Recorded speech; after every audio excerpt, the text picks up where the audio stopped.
Ain't no capping in my logic, this that real tall vibe. From the south where the grind don't die, we survive. Mind sharp, money right, truth be the topic. Welcome to the game, this unfiltered logic. Ain't no sugarcoating here, just truth in the topic. Speak facts, not feelings, that's unfiltered logic. Pain made the hustle made profit. I learned from the struggle, now I profit off logic.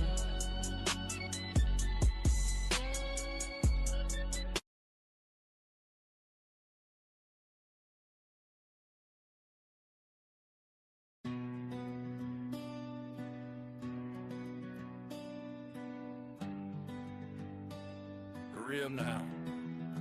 Grew up where the rooster crows before the sunrise, where a handshake meant more than a compromise, where the Bible sat open on the kitchen table, and working for your blessings wasn't just a fable. Watch the world go sideways, watch the truth get bent, watch them sell the struggle but keep cashing the rent. They've been running the same play for 60 plus years, same promises, same poverty, same crocodile tears. They said, boy, stay in your lane, stay in your box, stay grateful for the scraps falling off of the docks. But my grandfather didn't bleed for me to bow. I'm standing in my freedom and I'm standing right now. Black conservative, yeah, they hate how that sounds, like it breaks all the rules that they laid on the ground. They need me dependent, they need me afraid, but I traded those chains for the truth that he made. They bring emotion, I bring the file. They bring the headline, I bring the trial. They've been running your city for 30 long years, still broken, still burning, but somehow with a fear. God first, flag high, truth don't run, truth don't hide. Unfiltered logic, say it with my chest, I keep receipts, I don't guess. Red, white, blue, I stand on that faith in my soul. Facts in my hand, they can spin, they can lie, but they can't stop truth when it's live. Unfiltered logic, yeah, I keep the receipts. Unfiltered logic, come and talk facts with me. Now here's the dish, they don't want on the radio, the liberal playbook, let me run you through scenario. Call you racist if you question, call you Uncle Tom if you straight, call you dangerous and hateful if you just want to bait. They weaponize your feelings like a political tool, keep you angry, keep you marching, keep you playing the fool. Throw a hashtag on the problem, throw a slogan on the pain, then go back to their fundraisers in the private jet lane. They say they love the poor, while they price out the block. Say they stand for the people while the people stay locked. Say they fight for the children in their press conference suits, then defund the police in your neighborhood. There's your truth. I don't say this out of hatred, I say this cause I checked. I don't say this out of anger, I say this with respect for the truth, for the facts, for the folks being played. Wake up to the game before another generation's betrayed. They bring your talking points, I bring the proof. They got the teleprompter, I got the truth. They say don't ask questions, I ask why.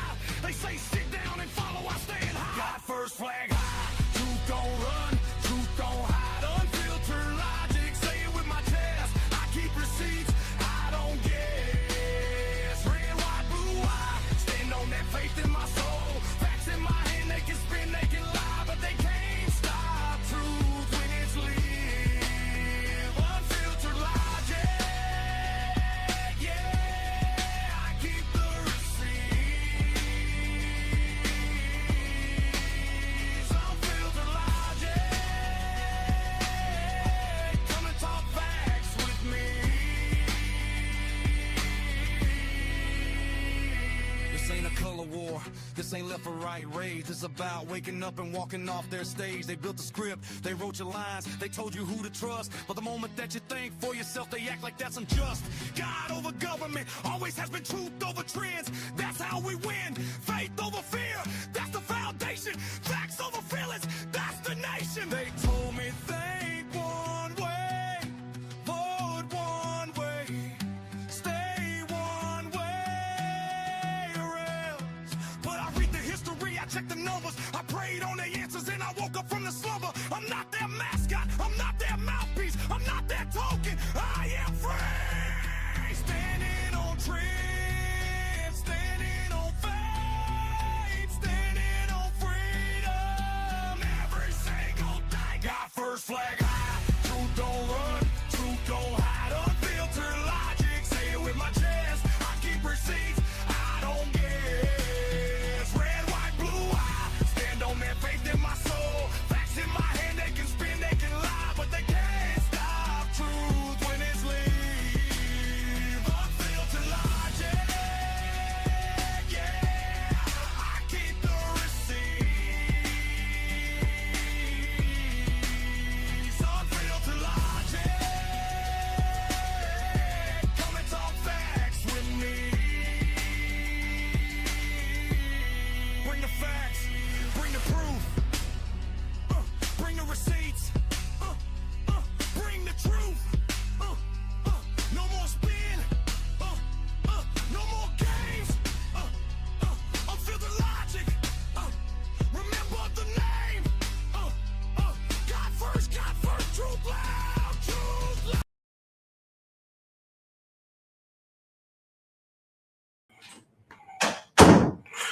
Yo, what's up, everybody? Welcome back to Unfiltered Logic. If you guys are new here, do me a favor, drop a one in the chat.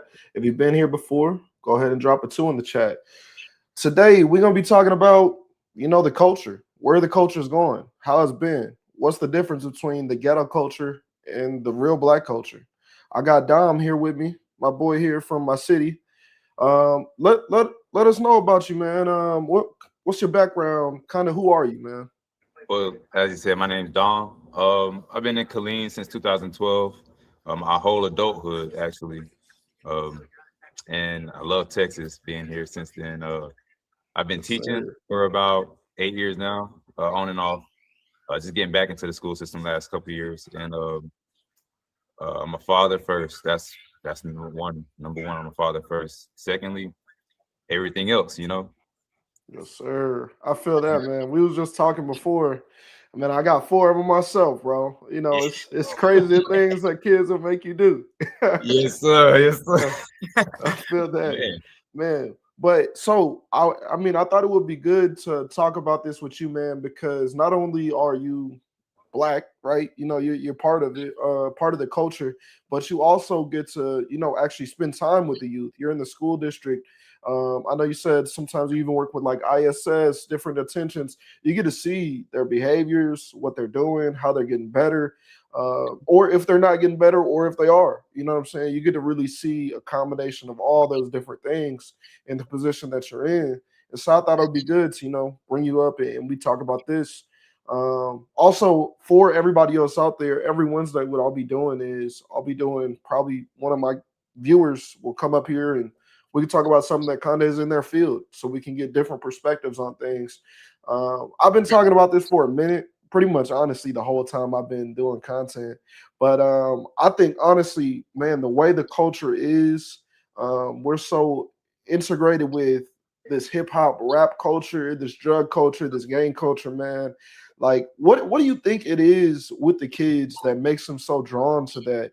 Because I don't get it. Like, why is it that being, and I was there before, right? Being in school, being in high school, being in middle school, not really growing up in the hood, but wanting to do hood rat shit. Yeah. Like, what is it that you think, bro? Like, you get to see them all the time. Why do you think it is that they're so drawn to the ghetto mentality of the world instead of, being prosperous? Well, I think a lot of it comes with time and age. The music industry does a great job of targeting the young black people because older black people ain't got time for it. Yeah. So the younger black kids, their minds are more accessible, more malleable. And like I said, since working at ISS and seeing younger kids come in talking about 6, 7 for like a year straight, these kids that have been on cell phones most of their lives, they're very Yeah. successful with anything anyone says. So when they hear rap lyrics talking about, oh, I killed me one and knock one off, rob, kick a door, what I'm saying? They like, man, one day I'm gonna grow up and do that. And it's a cycle because once they do that and then they're in the system, like you said, when I was young, I was a little knucklehead, but I never did nothing crazy. I might take a piece of bubble gum, and I think that's a big lick. Yeah, yeah. You got that anxious feeling inside of you. All right, like my hands start sweating. But Yeah, these kids, their first crime is murder sometimes, and that's I true. know you might know of some kids who came into the system and that their first big charge is something that's outrageous that they have no idea about. Just hearing lyrics Man, being psyched them.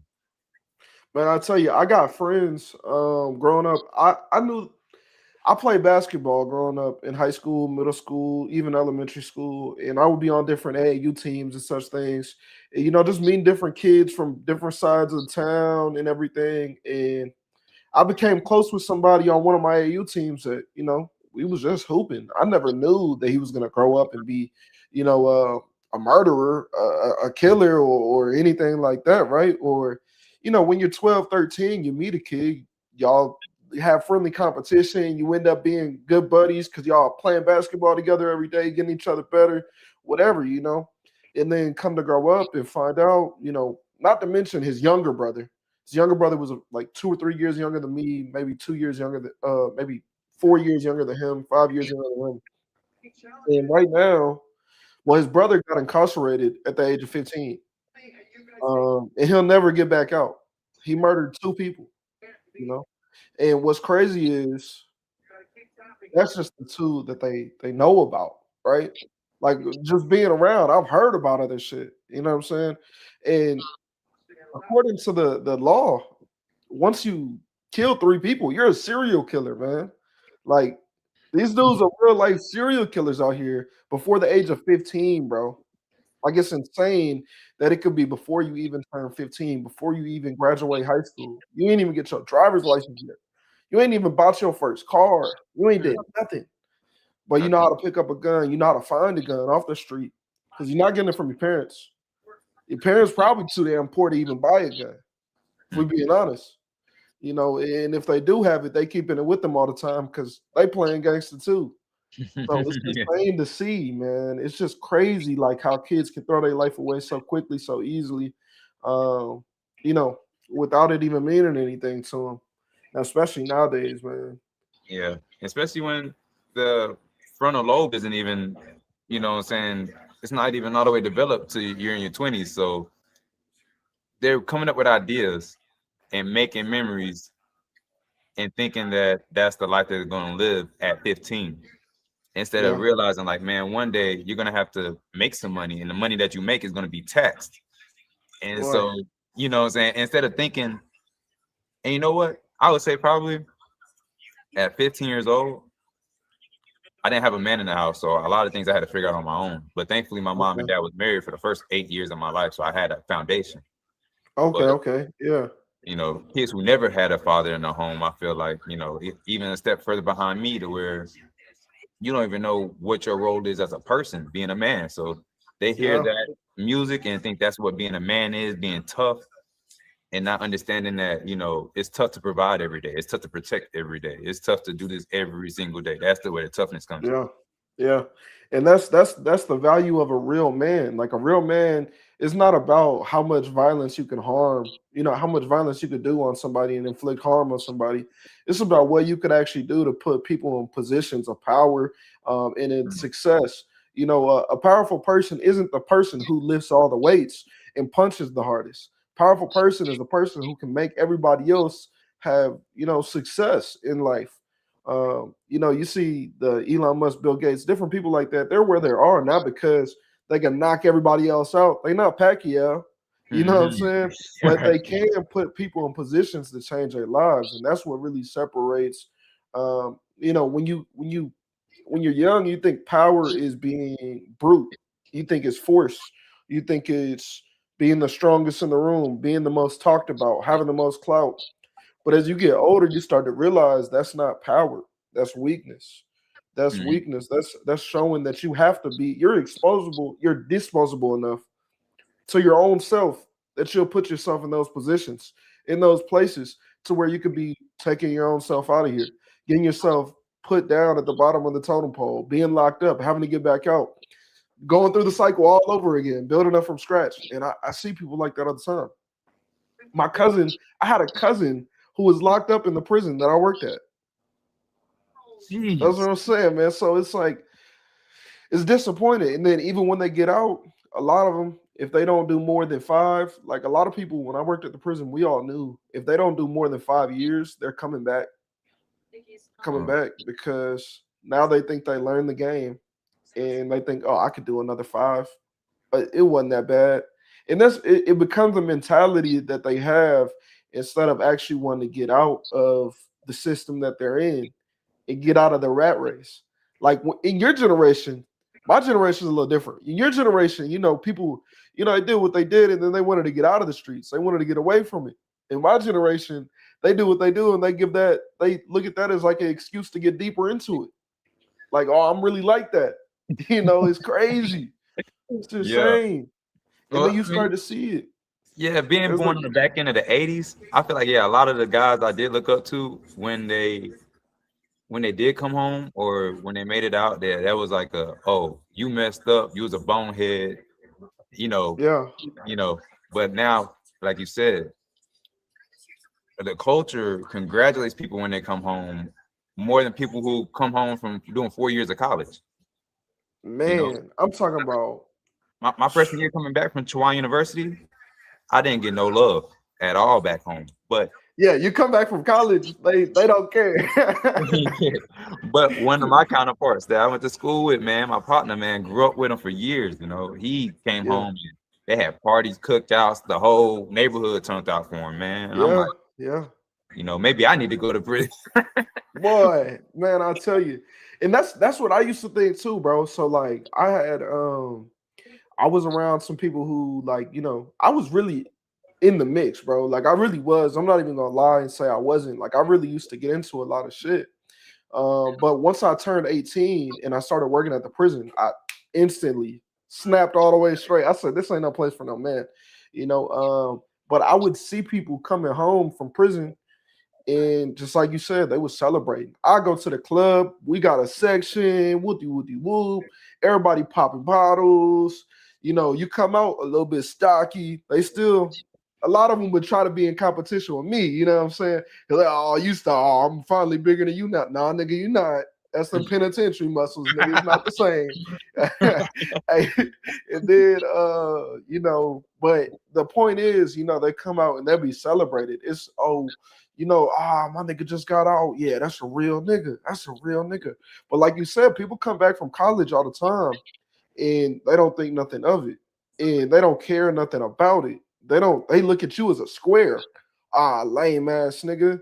That nigga Dom went off and got a degree. Nigga, what you gonna do? Nigga, what you finna go work at the bank, Dom? Nigga, what you finna go be a teacher? Like the whole time, what they doing? They serving dime bags at the crib in a trap house that 3 other niggas stay in because they all split the rent. Mm-hmm. They all got a different bitch that's really paying they half of the rent. You know what I'm saying? You get a check every month. You get a check, guaranteed that shit gonna hit. You know what I'm saying? So, and that's what it be. It be that every single time. And like I had a homeboy, he got locked up for aggravated assault when I was a junior. He got out when I was like 22. And I seen before all the people who get so much clout getting out of prison. He was getting the same thing. But what I realized is real success, when people can really see it, it really matters more. Because I had moved out of Killeen for a little bit. I moved to Austin.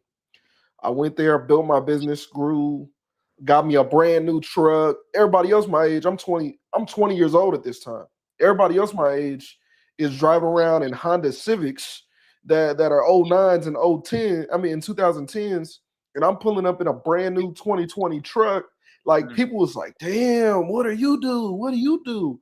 And then word started getting out as I would be around more. Oh, he owns a business. Oh, and everybody would want to be cool with me. All the hood niggas all of a sudden want that hood no more. They want to come be as professional. They come in and do that interview with me at the club. Hey, can you put me on? Can you put me on? Can you put me on? All the women who's flocking to the niggas who just got out the penitentiary, they looking at me because they know wherever I move, everything's paid for. Like everybody in this bitch drinking, but I ain't asked none of them to pay. And so now you start to see them same. That's when you start to realize that them niggas really is losers. When you start getting some real success. Like I remember thinking, oh, them niggas just got locked up. Like I remember niggas would lie about going to jail. Yeah. Just so they can get clout. I ain't never lied about going to jail, nigga. I ain't gonna lie to you about getting locked up. I'm scared that's gonna make it really happen. But but it used to real deal be people out there proud. Hey, I went to jail once because I stole a pencil out of Walmart, whatever the fuck, right? Right. And you start to realize that clout is so temporary and it's only for certain environments. But the environments that they're in, for some reason, our culture is so drawn into that. Like, I don't know why we're so drawn to the clubs. Why are we not drawn to the festivals? Why are we drawn to the nightclubs, not the music festivals? Why are we drawn to, the trap house instead of the sports games? The college games cost $20 to get in. $30 to get in. You gonna have a good time over there. You catch a tailgate party at a college, bro. Big UT Man. fan. You know what I'm saying? Big UT fan. There you go. And you know how lit those tailgate parties be. Oh yeah. But they'll sit there and they'll be in a club 30 deep with nothing but niggas doing nigga shit. And then they'll be like, nah, I'm not going to that. That's that white boy shit. And the whole time they having fun. They having real legit fun. Ain't no plex. And nothing. I think sometimes definition of words have to have had either change or have less meaning. Because when you say they're having real fun, real success, I think, like you said, they're not even picturing real fun and success without having to look over their back or like without having to have, oh, I've been in prison and I did this. Like they don't understand a man can be built with, you know, one thing I'm trying to show my son is different than when I was growing up. I was growing up in Charlotte, North Carolina. Well, Concord, really. It can be like a black hole, kind of like how Colleen is. It feels like it could suck you in. Yeah. I show my son every weekend, every other weekend on my second job. When I go officiate, I'm gonna go officiate in another city. I'm not gonna stay in the same hotel every time, see different parts of the city, eat somewhere different, just because I need to go out my horizon and learn more, see different things. And if I get stuck in a rut, I'm gonna become that rut that I'm in because I'm thinking about it, seeing it every day. You know, and it's gonna take away from the drive that you have. That's a fact. That's a fact. One of the best things you could do growing up is get out of your own hometown. You know, it drags you down and all your friends, like, well, even when I came back, like, I almost lost my business coming back to Killeen, fucking around, you know, being around my old friends again, doing the old shit, you know, forgetting I built a whole new life for myself. You know what I'm saying? That I'm staying in rhythm. I'm keeping it consistent. I'm keeping everything going. I'm really employing people out here. Like the people who coming home from prison is come to ask me for a job because they heard I gave somebody else a job. You know what I'm saying? They're not doing it because it's fun.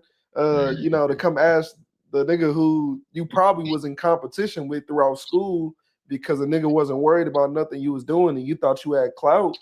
And I never gave a fuck about your clout.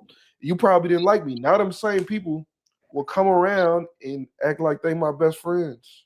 And it's crazy to me. Like, it's crazy to see that you don't really see how sorry that life is until you're 20 years into it. And you've been doing this shit for 20 years and you're 40 years old. And you looking around at all your grandkids or all the young people around you. You like, damn, that nigga 20 and he doing better than me. That nigga 16 and he got his own car. I live at my mama's house and my mama is about to die. Like, you start thinking like that when you hit 40, but when they're young, and I don't think it's just because they can't think that way. I think it's because it's a couple of things, right? We have social media. That's a big factor, right? Cloud chasing. Then you got, even before social media, you had TV, Juice, Boys in the Hood, Menace to Society. Boy, I used to watch the movies every day. I could recite the movies to you. Like, you would have thought I was Tupac in that bitch. Like, I really could recite the whole movie to you. So and then before that, you even had, well, I mean, at the same time, you had the music coming out even in y'all's generation after you get done with the blues and you get done with the rock and roll. Now we get into rap. They changed rap from what it was supposed to be, some real soul, it was really like blues, like soul music. And they changed it into this demonic shit, man. And it's crazy because not even from back then, you had Biggie saying demonic stuff in his lyrics, even homosexual shit. She looks so good, I'll suck his daddy, or I'll suck her daddy. Like, bro, what? And most people would let that shit slide because it's Biggie. Yeah. It's Biggie. You know, hey, this is our hero. We can't go against our hero. Oh, Kodak Black. Yeah, I knew the perk was still fake, but I still ate it. Like, now then you had that whole year after that, you had a spike in youth deaths from drugs, overdoses. Fentanyl was going crazy. Fentanyl. Like, that's what I'm saying. And they don't realize what they do, but they don't care. Like, even like you get Boosie, And I'd like to say that it's just our generation. I'd like to say it's just my generation that's haywire, but it's not. It starts even before that. It starts up to shit, Boosie's generation. Boosie Badass want to still talk about the street codes. Nigga been a multi-millionaire for longer than I've been alive. Nigga was making hits when I was 3. Yeah. And you still talking about this? For real, bro? You got fucking acres of land. You building a family fucking what they call it, a family compound.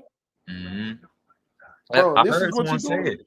Jeezy, was it in a Jeezy Gucci beat? They said, Jeezy, you sent someone's father to go kill Jeezy and he died. But you got your son going to a college. And you ain't looking out for that man's son that you had killed. And I was like, exactly. You know, it's the streets. It's the streets. Ain't no honor amongst thieves, so why is gonna be honor amongst niggas robbing niggas? What you thought that was? All niggas doing is stepping on everything, fucking everything up, watering it down. And what I learned working at the prison is the toughest niggas tell. Yes. The OGs tell. The shot callers tell. I would tell them motherfuckers, I don't even want to know, bro. I'm not writing no paperwork today, bro. Stop telling me. Go tell somebody else, nigga. Leave me alone. Like, I would straight up have to tell them niggas that because they would be running up begging me to write a report on a nigga in the prison. And these the tough niggas, the big swole, Mr. Cheeseburger from Longest Yard looking niggas. You know what I'm saying? So, like, it's crazy to me. I'm gonna touch on some of these comments real quick. My boy Dez in the comments. My boy said some plantations would allow their slaves personal time on the weekends to give them alcohol to keep them sedated and from running away. Ooh, that's what they said. Give them bread and circuses. Man, and they ain't going nowhere. I promise that. That's all they need. They're gonna keep going. Life is fast. We also had a higher learning, Furious Styles. Yeah. Man, Des, I don't know what's going on with my Facebook lately, bro. It hasn't been pushing my shit lately. Normally, you know, I got some Facebook comments on here too. Des the only one in here today. But man, yeah, speaking when he talked about give them bread and he said give them some liquor and they'll be sedated. It's even in the Bible that only a poor man would be the drinker, you know what I'm saying, so he could be drunk and forget his problems. But he's gonna still stay in those problems. Yeah. When I was homeless, the difference between me and a lot of homeless guys when I was homeless is that I knew I wasn't gonna be homeless and stay homeless. Yeah. I was on homeless because I was going through a divorce and just got arrested and lost a whole lot of stuff, and I just needed to get back right. Hard times. Yeah. I met a guy. He's not around anymore. He was homeless when I was homeless though, and I met him. He had thousands of dollars in his pockets, and he wouldn't stay in a hotel room every night. You know, he would go out, beg for money and stuff every now and then, and steal things, take things from like a lawnmower sitting outside someone's house, stuff like that. But I would ask him like, bro, if you have all this money, man, what are you doing? Like, he's like, bro, I don't have no rent to pay. I don't have a car note. I don't have kids. Why would I change? And I thought about like, man, is having expectation, having the hunger to do something. I don't know if you could teach that to everyone. You know, I think you have to have that in you. You do, bro. Like even when I started doing roofing, when I made $100,000 in a year for the first time, bro. I wanted to show everybody how to do this shit. Bro, I was pulling people left and right. Hey, bro, fuck what you doing. You working at over here, bro, Walmart, bro, fuck that. Come do this. But the thing is with roofing, you're not getting an hourly check. You get paid off the profit that you bring in. So when that roof gets paid off, that's when you get paid. You might sign somebody up today and not get paid for 45 days. So a lot of people didn't have that in them to be able to really put that in and keep grinding while they haven't got paid yet. They need that money to get them their next eighth of weed, whatever, you know what I'm saying? They need whatever, and they don't want to keep grinding. Now they giving up. They feeling some type of way. Or even whenever I would have people, I was doing painting and power washing before I started doing roofing, because I was working for a roofing business. I was working for a different company, and I was doing pressure washing and painting on the side as my first business that I ever opened. And I'd pressure wash and paint people's houses after I do their roof. And I'd upsell them. Hey, look, I started my own business doing this. I know I'm your roofer with this company. This will be completely separate. This is my business right here. And then I'll do their painting, pressure washing. Bro, I would bring people in from like school, like that I knew. I was 19, 20 years old. So like we just a couple years out of school now. I'll bring them in, bro. I'll pay you good. I was paying them more than I pay the Mexicans. And people think the Mexicans don't get paid good. They actually do. Yeah. But they was going in, bro. I'm talking about they took 3 smoke breaks in one day. And mind you, like it's a job in Austin. So I round everybody up. I drive them out to Austin. We get there. I'm starting with them. I gotta go get something else so that we can do something else. Like there's another tool that I need to go get. So I got a Home Depot. Home Depot is 25 minutes away. Austin, everything is a little distance. Yeah. So I go there, come back. They on a smoke break. And then I'm like, what y'all doing? Like, we just started an hour ago. Y'all already need a break. Like, whatever, right? Drop that off. Oh, I got to go get something else so I could do something else for another project I'm doing for this homeowner. Leave, come back. Are y'all niggas on another smoke break? Oh, well, this is hard. Woody woo. Well, you shouldn't have left. Like, you should have been helping us. Why you not helping us? Nigga, don't you know I'm paying you to do this shit? You think I'm paying you so that I can sit here and do it with you? No, nigga, I showed you the gist of it. Keep going. Like, what the fuck are we doing? Nigga had all these feelings and everything, and he thought he was tough in high school. And I guess in high school he didn't know who I really was because we used to kick it. And I guess he thought he was the tough one. I don't know why. He was half my size, couldn't fight me if he wanted to, but he used to like to be a jack boy. He thought he was tough. And I was like, look, bro, I'm not going to keep going back and forth with you. I'm being nice to you right now because I could just kick your ass out this house and you find your own way back. He's like, you wouldn't do that. You wouldn't do that. I said, bro, stop trying me. You don't know me like that. You think you do. You know who you thought you knew in high school. Don't let me show you what this really could be. But him running his mouth thinking he's tough. I said, all right, guess what? Nigga, you're not getting paid. I'm taking you home. And you going to stay there, nigga. He blew my phone up for a week after that, begging me to give me the. First, he's trying to hit me up on aggression, acting like he tough. Like I didn't just ride you all the way home for an hour, nigga. You wasn't going to do nothing. And secondly, you know what I'm saying? Then he hit me up with aggression. Come to find out, a week later, what's he going to do? He going to beg, sob. Nigga, no, nobody will hear that now. And instead of you being professional and doing what you're supposed to do, and I hired all black people. And what do black people do? They use their emotions instead of actual logic. They're not gonna sit here and be like, hey, look, man, this is a lot more work than what I thought it was. I don't know if I'm prepared to do this. Yada, yada, yada. Maybe I need this. The pay isn't what I wanted it to be. Can you pay me more? If you can't, then I can't keep work. Whatever, right? Can you just pay me for whatever I do today? I'll work hard today. But instead, wanted to waste my time, wasted a whole day for me. Because I drove all y'all niggas out here. Bought some paint. Y'all spilled a whole bucket of paint on the floor. A whole bucket. So that's already y'all done wasted my money in gas and time and paint. Yeah. Now you complaining about something else? God damn, shut up. Like, fuck, you can't feed a nigga if you wanted to. And I think that's something that you see in the community now. My grandfather was a oldest son of the sharecropper. You know, my grandfather was sharecropping when he was young too.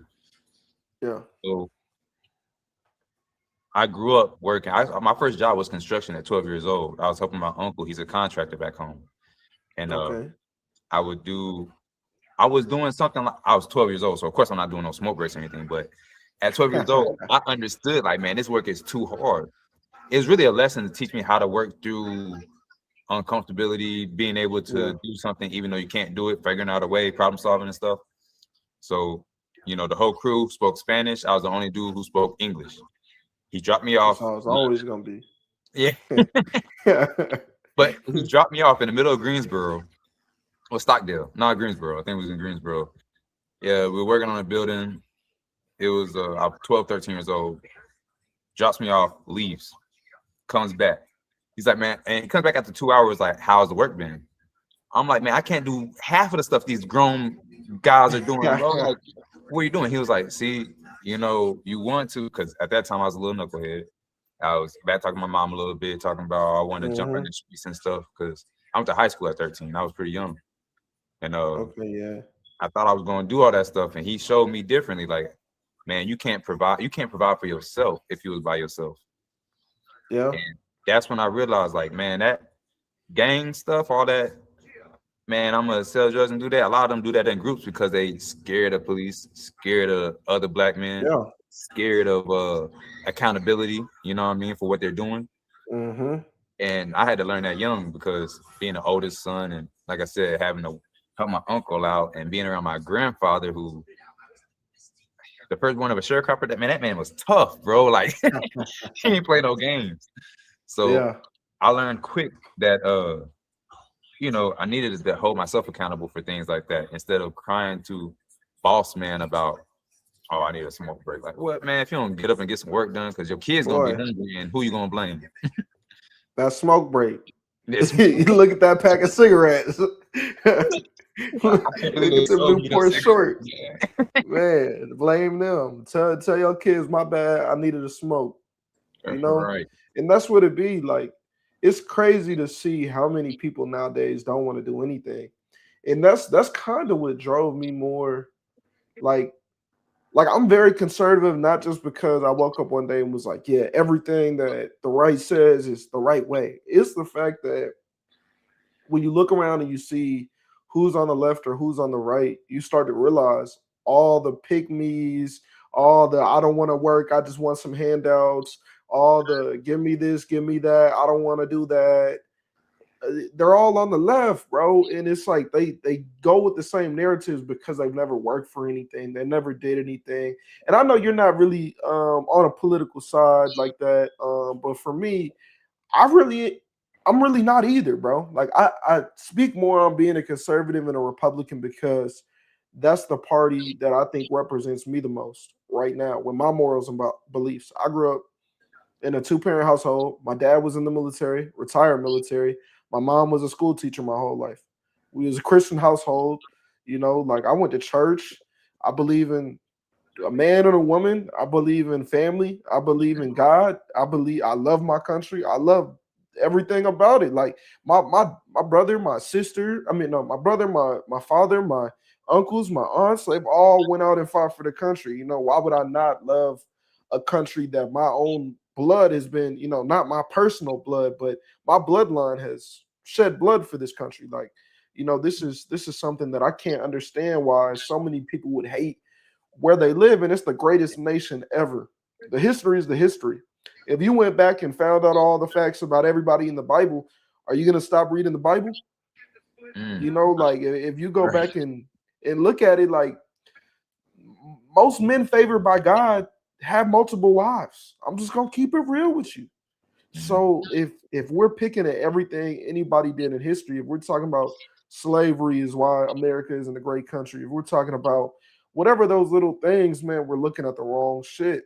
We're reading the wrong shit in the history, and we're taking back they're putting the medicine in the candy, but we spitting the candy out and just biting on the medicine. Like, what the fuck is going on? And it's just crazy to me. It's crazy because even with all the false narratives of polishing it up to make it sound good, like Christopher Columbus did not come all the way over here. You know what I'm saying? Like he was clearly not the first. Matter of fact, he didn't even, from my understanding, he didn't even land over here. He landed somewhere else, and then somebody else came over here. It's a whole different conversation, right? Yeah. But you see it so much, like you see so much of the people on the left do those type of things, and that's part of what drew me away. It was like, nah, man, I side more with the rednecks. I side more with the white man who's going to work every day, who comes home to his kids and is the happiest person in the world when he gets home to his kids. They're not talking about, oh, I gotta go home to my kids, my motherfucking baby mama, I gotta go pick up my baby. Like, yeah, this is the life you want to live forever. Like, damn.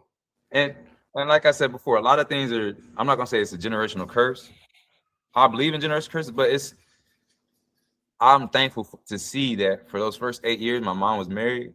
My mom was married to an immigrant, matter of fact, but he moved Okay, here when okay. he was 18 or so, 17, because he's from Barbados. So he moved here, Okay. boom, did his thing. They got married, and he raised me till I was 8. Well, raised me till I was going to his house every other weekend for a few years after that, but every day raised me till I was like 8, 9 years old. Yeah. And then, and what I could say about my family, because my family's huge, that my grandfather, my uncles, who I have an uncle who's a superintendent, an uncle who's a contractor, and another uncle who he's been a coach, a teacher. He's a fitness guy now, but all those guys work for whatever they have and believe in, like you said, more conservative lifestyle. Yeah.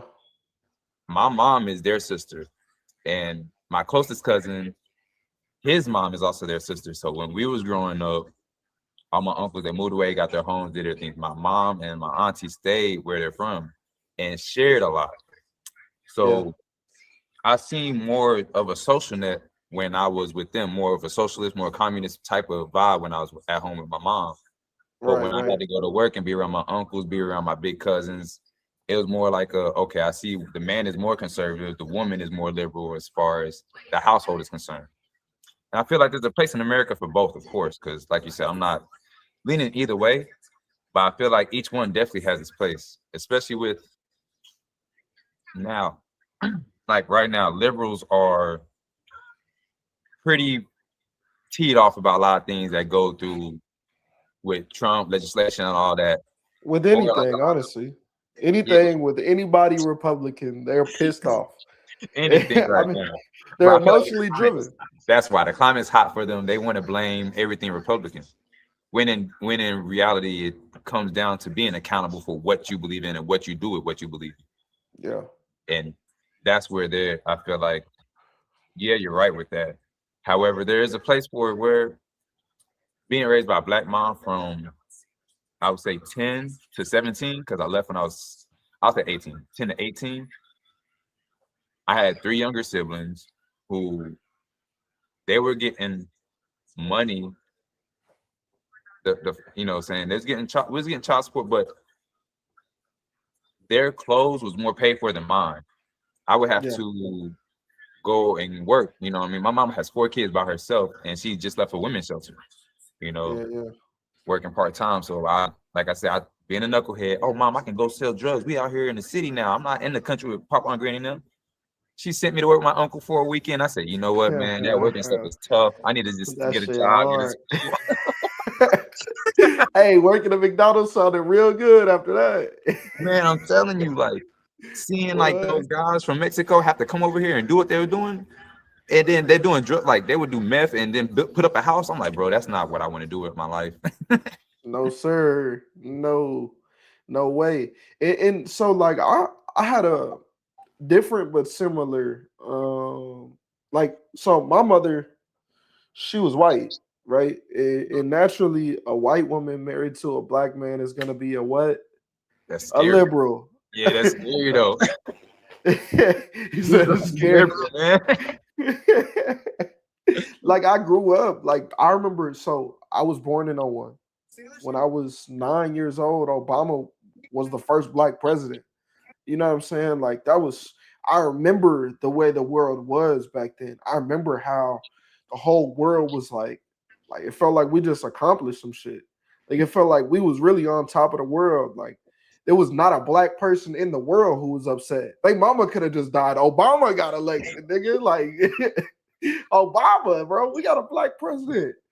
You know, I mean, you know, you had Jeezy. My president is black. My Lambo blue. You know, and so shit like that. Like you had it everywhere, bro.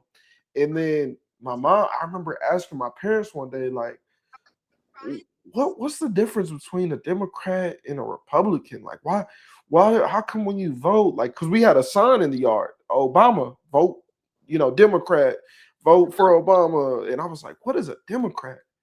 Oh, Democrats are the good guys.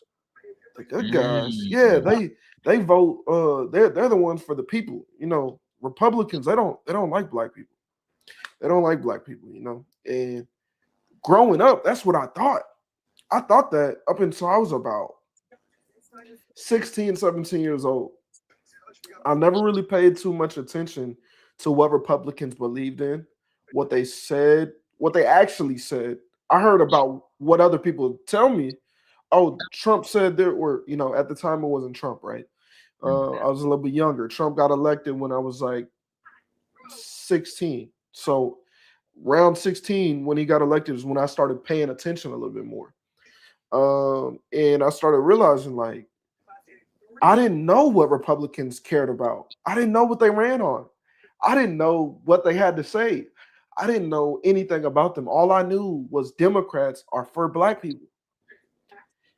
And I'm thinking, like, okay, Democrats are for black people. We got to always vote Democrat. And then I grow up and I start doing research and I start looking and I say, damn, Obama just got out of office, but nothing changed for us. Nothing changed for us. Not a damn thing. Then I start working at the prison. Obama just got out of office, but nothing changed for us. Look around. Nothing in this unit changed. It's the same inmates, the same color, the same everything. Nothing changed. I don't see anybody with more businesses. I don't see anybody doing better. But you know what I did realize is the alphabet community is all of a sudden every fucking where. Because they was not everywhere whenever I was in middle school. No, they It weren't. was not cool when I was in middle school. It was not cool when I was in elementary school. But in high school, bro, in high school, I got in high school around 2014. So this is right after Obama's term. All of a sudden, it was everybody was gay. I'm like, what the fuck is going on? So we didn't get nothing for black people, but everybody fucking gay now? What is going on? And then next thing I know, a year later, Biden getting on the TV talking about, if you don't vote for me, you're not black. And I'm like, bro, what? How the fuck? What is going on? Why is this 78-year-old white man telling me I'm not black if I don't vote for him? And then you go back and you research, and him and fucking what's her face? Kamala locked up more black men than anybody in history. I didn't know that. Yeah, and then you go back and you look and you see that in 2016, when Trump got into office, he passed, I forget the exact name of it. I did a video on it on Facebook. He passed an act that allowed for a lot of black families to be reunited, like releasing a lot of black. 90% of the inmates who he released when he got in office were black. Yeah. 90%. Yeah. You can't find a statistic about Obama doing that. Yeah. You can't find a statistic about Obama doing one thing to help black people at all. He didn't even mention us. He didn't even mention us after he got elected. I think one thing with Obama is that he's black, of course, but it's different when, you know what I'm saying, like for me and you, it's different. Like, where's your dad from? Waco, Texas. And my dad is an immigrant, but it's crazy because I was talking to a guy who was actual African American. Like he's a first generation African that's in America. Yeah. He was born here and raised here. So talking to him, I was telling him, like, man, like he doesn't consider himself black like us, like me and you. Like he considers himself black like he's African black. And I was telling someone else, like, man, I don't think Obama really, he considers himself black, of course, and he considers himself American and African American. But it's different when you come from people who have been here for generations. And I think Obama has a disconnect with us. Well, how did I explain to I was telling him, like, man, for me, of course, everybody said if I was president, I would do this. You know what I mean? But there's no way that I feel like if I was president, that my community, my family, people who I'm close with, people who I see myself in, I'm going to let them stay where they're at if their condition is at bottom level, you know? Well, it's a combination of things that happen. It's a reason why you see a pattern of black politicians, whether you're looking at Obama being the president, or you look at Chicago, Mayor Johnson, or you look at New York, Mayor Eric Adams, or you look at anywhere, right? It's a reason why there's a pattern of black politicians who are not actually there for their people. And get found out to be corrupt later on. I do a new video every day about a new politician who's corrupt as a Democrat. Literally every day I drop a video about it. And 60% of them are black. You know what I'm saying? Black politicians that are doing corruption. And the reason why is because the only way to get the system is broken. The only way to get into office is to raise money. Well, you're not raising money for me and you. I'm not sending Mayor Johnson $100. I'm not sending him $1,000. I'm not sending him $100. I won't even send him $1. So he has to get it from the people who have a lot of money that can send him a lot of money very fastly so he can promote himself. So what is he going to do? He's going to talk to the George Soros. He's going to talk to the Elon Musk. He's going to talk to the people who have a lot of money, but it also benefit them economically a whole lot if I give you money, because I'm giving you this money, but underlying in this $2 million is, hey, whenever you get in office, I need you to pass this bill right here that makes it easier for my business. I need you to pass this right here that makes a block on this so that nobody else could do what I'm doing over here because I want to have a monopoly. You know, I want this. And that's what happens. And then it becomes so much of that now what you ran on is not what you're doing because you're bought and paid for already. All the things that you want to run on, the bills that are being passed, you have to pick. It's kind of like the SAVE Act, right? Why did the Republicans, when the Democrats voted yes, why did the Republicans vote no? Well, it's because there was something that they threw into the SAVE Act. They said, okay, well, we'll do it if we can amend it and put this in there. And the Republicans said, fuck no, we're not going for that. We don't want that. We're not allowing that. You know, and so that's kind of what happens over and over and over. Well, if you have a policy that you really want to pass personally, that you grew up with, that you said, man, if I ever become the president, I'm going to make this happen. Well, now you might have donors who paid for the bill on the opposite side, where that might be instilled in the bill, but you can't vote against it to get what you want because you're already about to pay for it. And if you go against that, you're fucking up your predecessor. You're fucking up who's coming in after, and you can't fuck up the line. That's not how it works. You know, like Hillary Clinton got snubbed. Joe Biden almost got snubbed. You know, a few of them, they got snubbed. They were supposed to be their time came, and they never got it. You know, and that's kind of how it works for a lot of them. And then even furthermore, speaking on specifically Obama didn't grow up like me and you. He didn't grow up in a bad environment. All his family was already politicians. Like his family already had money. His family was already doing shit. He never seen a project a day in his life. Obama is the only black man who lived in Chicago, grew up in Chicago, and never been to the PJs. The only nigga in Chicago who never been to the PJs. Like, bro, how? How do you? That's where the disconnect comes from. I was talking to my partner from Ghana, and he was like, you know, when he got here and he was in high school, and he would see how I interact with the guys from the projects, because I was living in the suburbs at the time. He was like, man, it's like that's your homeboys for real. Like I grew up. I said, yeah, we grew up together, but I know my place, man. Like, that's who I am, but that's not who I am. You feel me? Yeah. He was like, yeah, man. Like, but me being, I feel like this is y'all home. So I feel like Obama, not saying he's scared of the projects, but he knew that he is black, of course, but he knows that he can't. I'm not gonna say he can't relate to us. His wife is black, but he is. You said his husband is black. Man, and where did that even come from, man? I guess I missed it. Was that the UFC fight?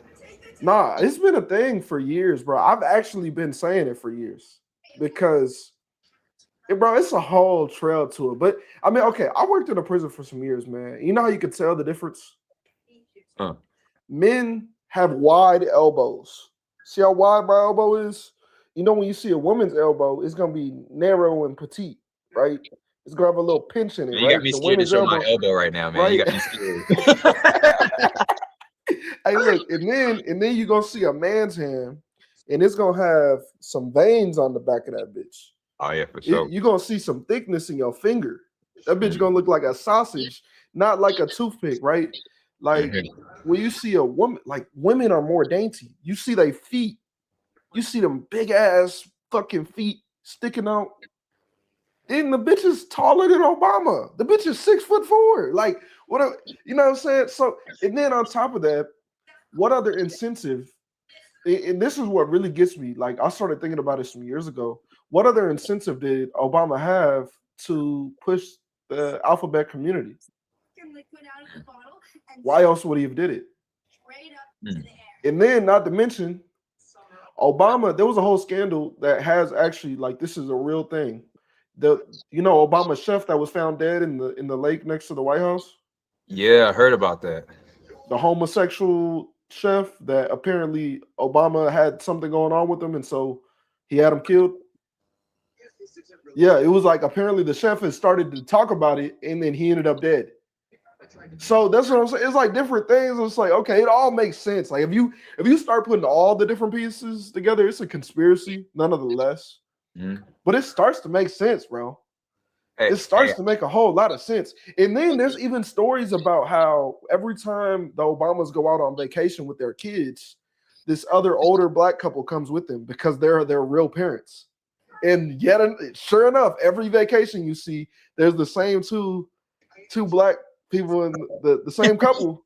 Every fucking so it's just crazy to me, bro. Like it's I got speed too for conspiracies, man. So now I'm gonna go down a rabbit hole. Bro, go down that rabbit hole, and when you get back, drop a big mic on the comments of the next video I'll drop.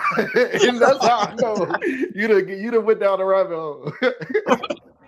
Man, but so all right, so like you're saying, the White House comes with a lot of conspiracies, right? Yeah. And you saying a lot of the policymakers are being influenced by big, I'm not gonna say big corporations, but by lobbying, by money and protecting interests. Yeah. And so right now with the World Cup, I don't know if you've been following, but Donald Trump he didn't do anything. I would say like what he did was not out of a place of ignorance, but out of a place of caring, because he don't know soccer like that. I'm a soccer referee, so I know it. Yeah. And being a soccer referee, I get yelled at, cussed out, you know what I'm saying, called all types of things, when I make a call. That's how you know you're a good ref. that's what I hear. I imagine them saying, "Hey man, great job, ref," instead of the other things, anyways. Man, then you gotta start looking at your integrity. Did I throw this game? But so now they're questioning the integrity of the World Cup because Donald Trump, he called in not a favor. He called in and asked someone to review a red card. The last time that happened was in 1964 or 1962 with a Brazilian player. Okay. Also black, right? Mm-hmm. And it's called in by a white guy with a whole lot of power and money to check on to see if he can play again, and it got reversed. So boom, history repeats itself. So Trump, with him not knowing about soccer, but knowing that America's in it, he wants us to win. So he calls like, "Hey man, can you review it?" Someone reviews it. Boom, the guy who plays for us, he's not American. He's really from England. He was born in Brooklyn and moved away like within the first year. But you know how that works when you compete. Birthright. Yeah. Thing. So I was talking with my fiance about it. She feels she's angry about it because Trump has shown that his integrity, caring about the sport when you don't know about the sport is not a bad thing. Yeah. Intervening in the sport when you don't know about the sport can be a bad thing. Now the FIFA Association is gonna have to cancel the whole World Cup next time and redo I think they're gonna redo the whole thing, and it all comes from just a question being asked and America being slighted as cheating for Messi. Now I don't know how much you know about soccer, but Messi's the greatest player. I've heard that. I know his name, but I don't watch soccer at all. I watch real football. I get called a lot of names for calling it soccer. They give you a lot of fun for being an American for real, man. But yeah, now the place that we're in, I feel like reversing. I know we're supposed to be talking about the black community, but the community of America in general, I feel like we have to change up because if the whole world, let me start by saying this: 100 people can say something, and if what I believe is right, I'm gonna go with it. I don't care what they talk Yeah, about. yeah, I feel that. So the whole world is pissed off at us because our Trump, you know what I'm saying? Because Trump called in a favor, not a favor, but asked someone to review, and they did. Yeah, I feel like that right there it can represent what goes on in the black community a little bit. When let's say Tesla, right? Tesla has the opportunity to make all cars $10,000, right? And you only have to pay $500 down. Let's say that's for every car. But right. Elon Musk choose to put, every Tesla will be $100,000 and it's going to be $10,000 down. Yeah, People in different socioeconomic statuses are not going to be able to do the things they do. And a lot of the people that's in power to make those legislations are going to use the money to pocket their own personal interests, which isn't going to favor people in less economic favor. exactly. And so I feel like now this would be a time with the World Cup being like this, with all the attention going to these trials like Carmelo and Nolan, I think, are the last two, right? Yeah.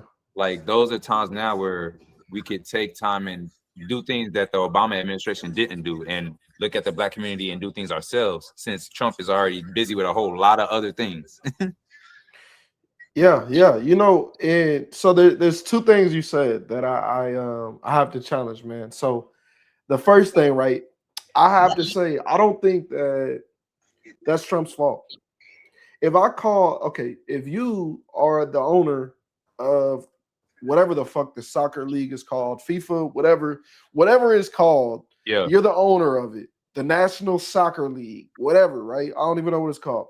You're the owner of it. I'm the president. And I call you. I'm like, hey, bro, whatever I just seen, like, mind you, I'm the fucking president of the greatest country in the world, the number one superpower, the richest, the strongest military, the best every fucking thing.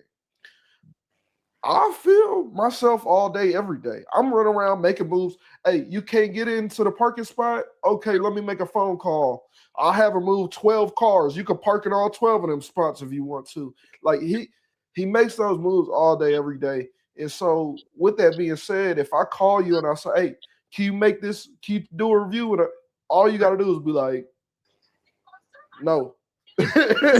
or you can review it, not say shit, call Trump back, be like, hey, look, I reviewed it personally. It wasn't that, yada, yada, yada.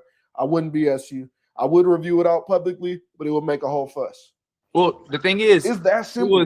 It was a bad call on the referee. FIFA was already being called corrupt 10 years ago, Okay. Well, every sport is being done now. Yeah, definitely with these prospects. But yeah. But the FIFA, because he's a new guy, the last FIFA president just harped on how the new guy is corrupt because he's a big fan of Trump and everything. So they're saying like they've been. It's a whole mess, man. I don't believe it. I think Trump just say, "Hey, man, can you review?" Who's not a fan of the greatest of the president of the bro? Imagine you lived in Brazil right now and Donald Trump walked up on you. I wouldn't want to live in Brazil, to tell you the truth, man. You'll be telling that nigga Trump, take me with you. Take me with you. Hey, look. Hey, you would think people don't realize my family have served in different countries. Like my brother, he went in Honduras. Bro, when they see American walk through, they just want to touch you. You're like an angel to them. Like they want to feel your skin. They never felt so moisturized skin. They never felt a person who was so well nourished. They never bro, you're like, oh my gosh, an American? Like, whoa. And they have this false narrative amongst Americans. We think that, out in other countries, they don't like us. Bro, they admire us. They adore Americans. They wish the only countries that don't like us is the terroristic countries. Well, why the fuck wouldn't they like it? Because we whoop their ass every couple of years. Of course they don't like us. We come pull out the belt, say, come sit down. You know what time it is. I wouldn't like you either. Shit. But the people who, are actually, maybe they're a smaller country, they're not doing good, they don't have resources, or maybe they're not a small country. You look at Europe. All of Europe is waving around Trump flags. I didn't even know Trump had a flag. They waving them bitches.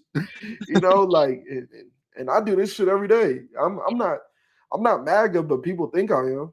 You know, and I'm involved in the community every day. I see that shit all the time. The second thing I wanted to get on that you had said, Black people should take the opportunity to do it now. And I forget exactly, you said because of what was that? Since Trump has so much he's dealing with outside of Black people, with like right now, FIFA or ICE or like whatever programs he has coming up, all the bills he's got coming across his desk. Right now, Black people should take the time, since we're not being focused on by any entity. Why not now take this time and redevelop? Because in the 80s it was crack, in the 90s it was the music, in the 2000s it was the gay people. Now, you know what I mean, it's, you know, what is it now? You know what I mean? Social media. It's social media, video games, and networking. I feel like, and that could be key, you know what I'm saying? Because all these kids see the same thing over and over. They go on YouTube and watch somebody else play with toys. They go on YouTube and watch somebody else talk. When they can, nothing makes me more mad than when I walk into my kid's room and they got 2 big ass toy boxes. And I walk in and they watching somebody play with a fucking Sonic toy on the TV. Don't nothing piss me off more than that. Like, it's worse when they even got the toy too. They got the toy, bro. I'm telling you, they got 20 Sonic toys in front of them. And they watching some little white boy play with Sonic on the TV. Like, what the fuck is going on? Man, but that's the empowering part. I feel like the kid that's on the TV, yeah, he knows that he's the guy with the toy. The kid with the toy at home, he's like, man, even though I have that toy, that kid has the toy and is on TV.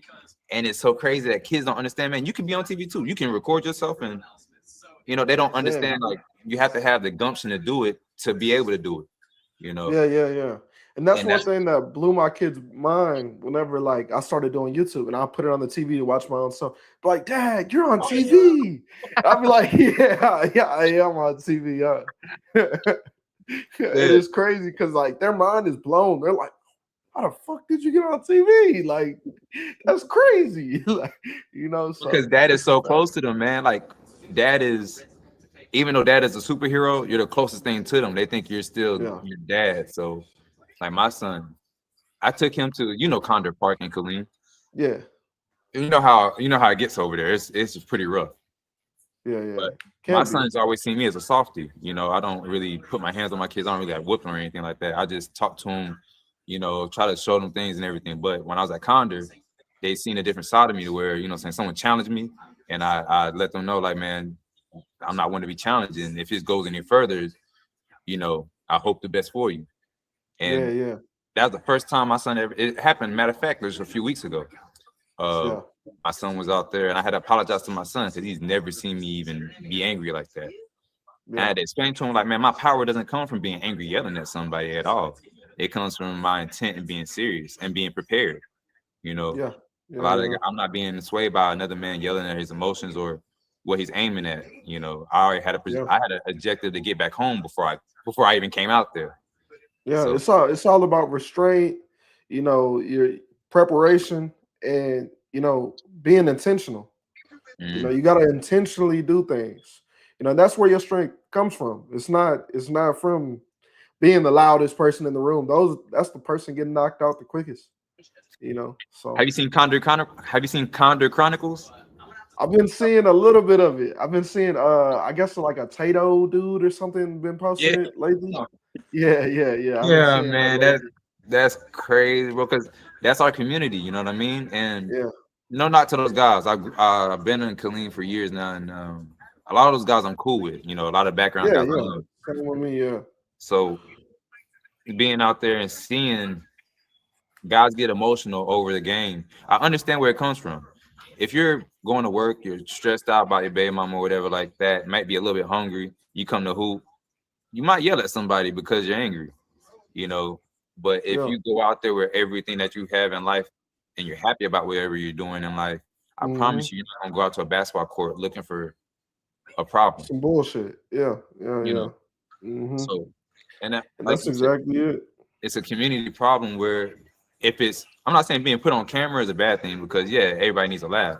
But if you put on camera and you don't, you can't help that person out their situation later on, then I feel like yeah, that's a wicked thing. That's what keeps us where we're at.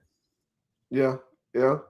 I mean, well, how I look at it, I don't think people should help anybody later on. I think people should want you have to seek it. I don't want to help you. I want you to come and be one to help yourself. Like for me, one to learn when I first started making money doing sales, roofing sales. I had to go seek it. And when you seek it, the people who know it want to give it to you because you're looking for it. But I can't just come help you. If I just come help you, it's not in you yet. You ain't learned what you needed to learn. It's kind of like what we was talking about earlier, right?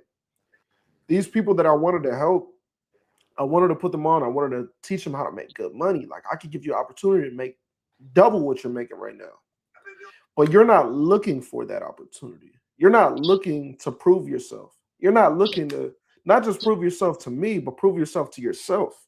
Like me, I had 3-4 years where I was trying to prove myself to myself every day when I woke up. There was no stopping. There was no doing nothing but grinding. Like, and that's just what it was gonna be every day. Before I had my kids, bro, man, it was nobody who could fuck with me. Like, there's no way you was outworking me in anything ever, bro. Like, people would be like, "How you do X, Y, and Z?" Oh, well, remember when you went and took a lunch break? Yeah, I went and did X, Y. Like, Yeah. I took that opportunity. When you said, "Oh yeah, I'm trying to go to the club tonight," and I was over here researching some more shit, taking notes at 2 o'clock in the morning with a blunt in my mouth and taking notes. You know what I'm saying? Like it's different. It's different. Like what you doing to entertain yourself and what I'm doing to entertain myself is two different things. I'm seeking knowledge. I want to know more. I want to understand. I want to be the best that I could be, and I'm gonna keep going to be it.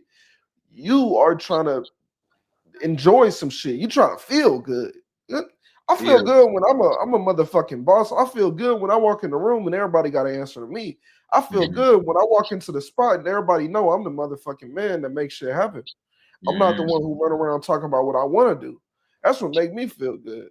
You know, it make me feel good for people to hit me up like, bro, put me on. And I know I can't put them on. I know they don't got it in them.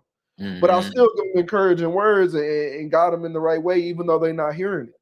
You know what I'm saying? Like, that's what make me feel good, being the person that everybody can call and be like, bro, I'm going through this, man. What the fuck do I do? Because they know I know what to do. Because I done did it. I done already experienced some shit. I done figured out some shit, or I done watched somebody else do it and then took the opportunity to actually pull that knowledge out of it. A lot of people, they're not paying attention. Like eyes closed. Both eyes closed, mouth wide open. Just talking, running their mouth. Yeah, that's it. I think we can change that young, because like I said, in ISS, since I'm at a bilingual school, so most of the kids are actually, they speak Spanish.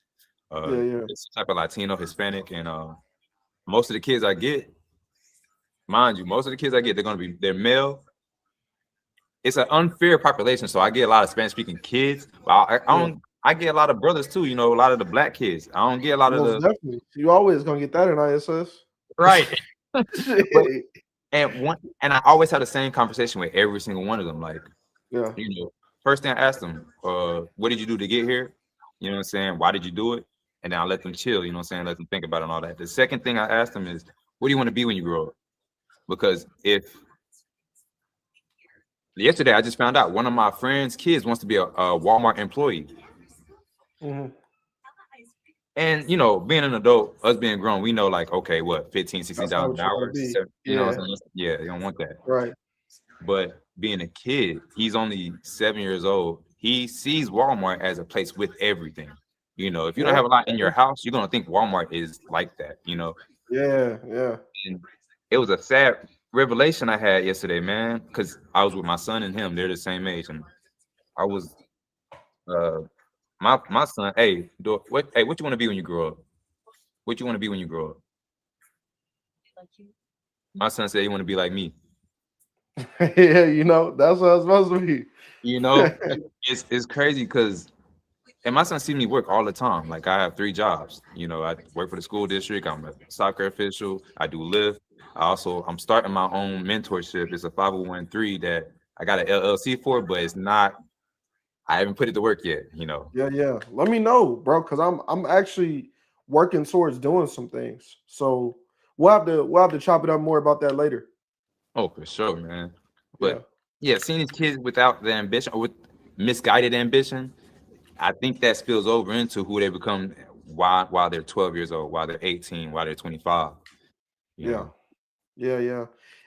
And they pick our our role models is thrown off, bro. Like it's so thrown off. And when I say like all the OGs is Boosie now, like they all act like that. And then you get somebody like Gucci Man snitch when he got robbed all over a record deal. Like he doing business and the nigga came to rob him. This nigga 40 years old, bro. Multi-millionaire. And they Right. calling him out for being a snitch, trying to defame this man. Like, bro, what? So you can never get out?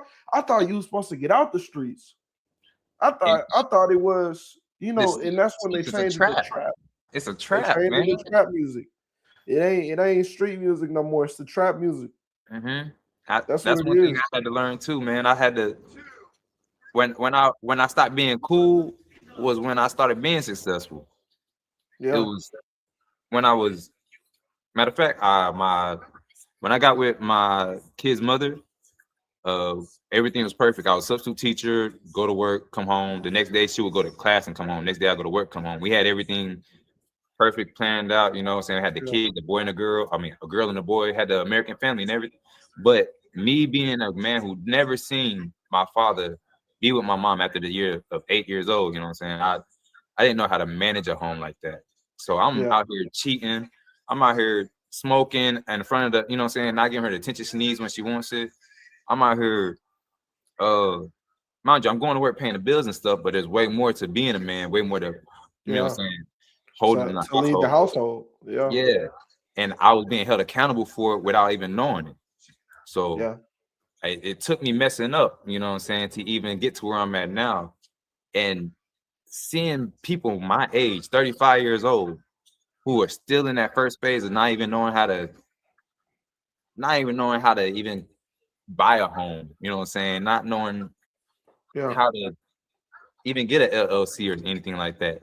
It leads me to believe that, bro, it has to be a thing where I'm not saying systematic.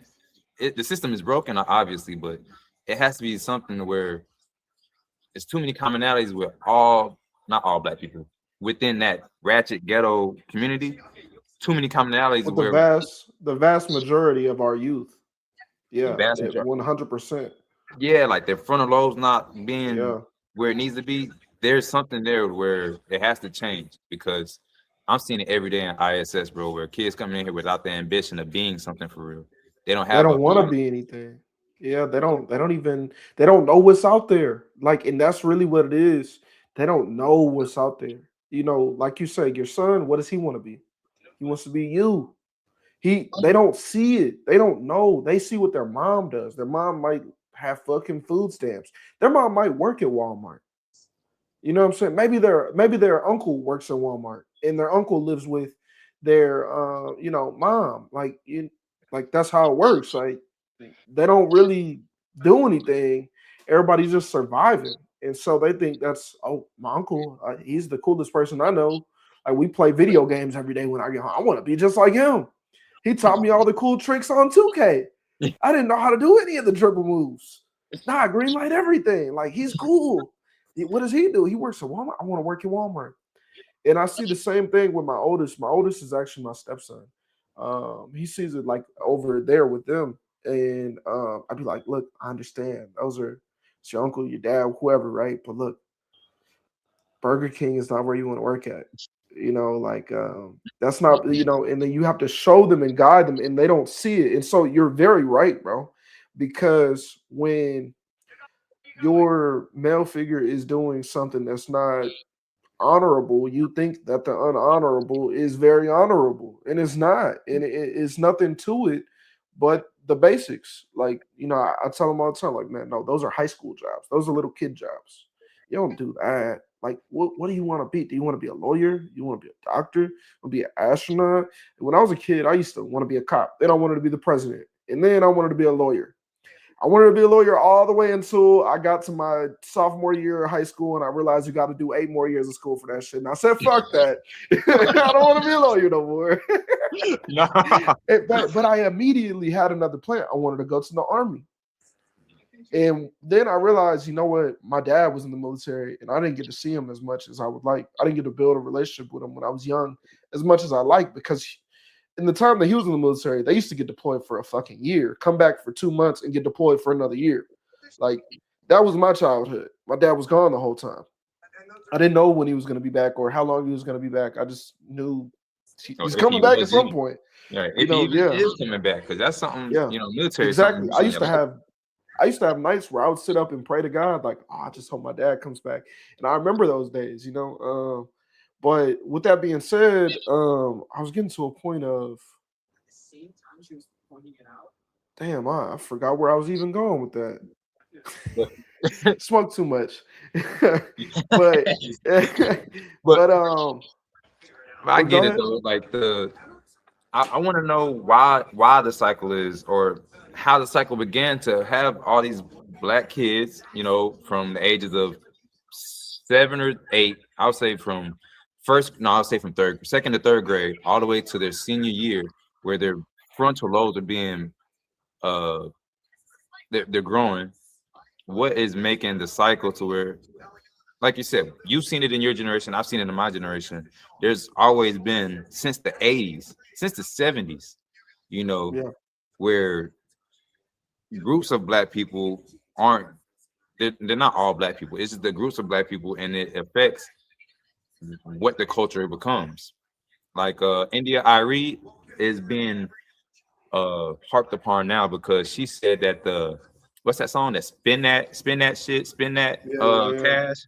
She said that song is trash, and that she didn't say it was trash. I said it was trash. She said that it's not gonna help black women in our community. There's black women in our community that are defending that song. Yeah. Black women in our community are also engaged with like wigs and nails, which is more for prostitution, for like brothels and stuff. If you look into that, they do that for, that's been around for centuries for them. Yeah, all you gotta do is go to a strip club. Not one of them don't have nails and a wig. Exactly. I hate that this is a community where, like, I live in a black community. This whole neighborhood I live in is mostly black. A few Hispanics, maybe 2 white guys. I know 1 white guy. I'm real cool with him. The other one, he lives in the back of the neighborhood. I don't know him. I don't know. But the rest of the guys, all the kids here, they go to the school I work at, and they see me every day. I'm the guy I'm ISS, so of course they kind of scared of me a little bit, but I make order. You know what I'm saying? You running out in the street, I'm gonna tell you stop, you stop. I'm the only adult outside doing that. There's 100 apartments out here, and there shouldn't be just 1 or 2 adults watching 20 kids. Yeah, they lazy. Go to work and deal with these kids. You know why? Because they scrolling. They watching their favorite Netflix. They watching Love Island. They watching Baddies. They in the house. They don't. Matter of fact, they kids is only outside because they watching Baddies. Hey, get out my face. Go outside. Y'all too damn loud. I'm trying to hear my show. That's why they kids outside. That's what it is most of the time. That's what you see almost everywhere you go in our environments. We're so caught up with everything that's not here. We're so caught up with everything that's somewhere else.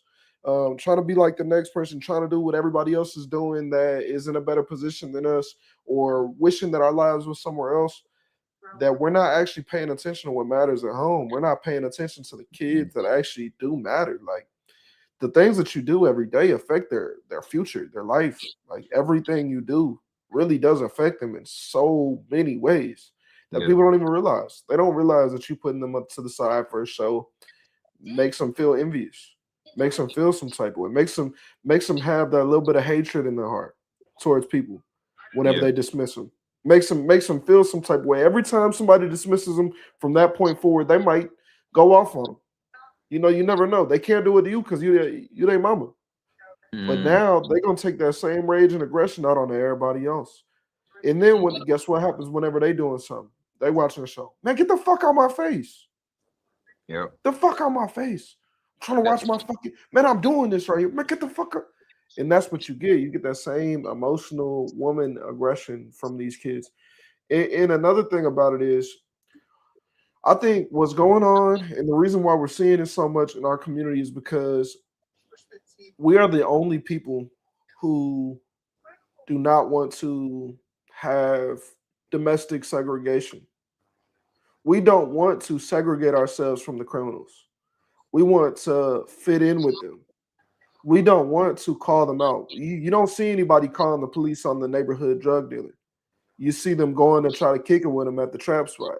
You don't see anybody seeing the prostitute walk down the street and call the police and try to figure out who the pimp is and why is she dealing with this. No, you see niggas trying to sneak away from their wife and pay her and then turn around and I can change your life. That's what you see. Mm. You don't Yeah. see the latter. You only see the negative.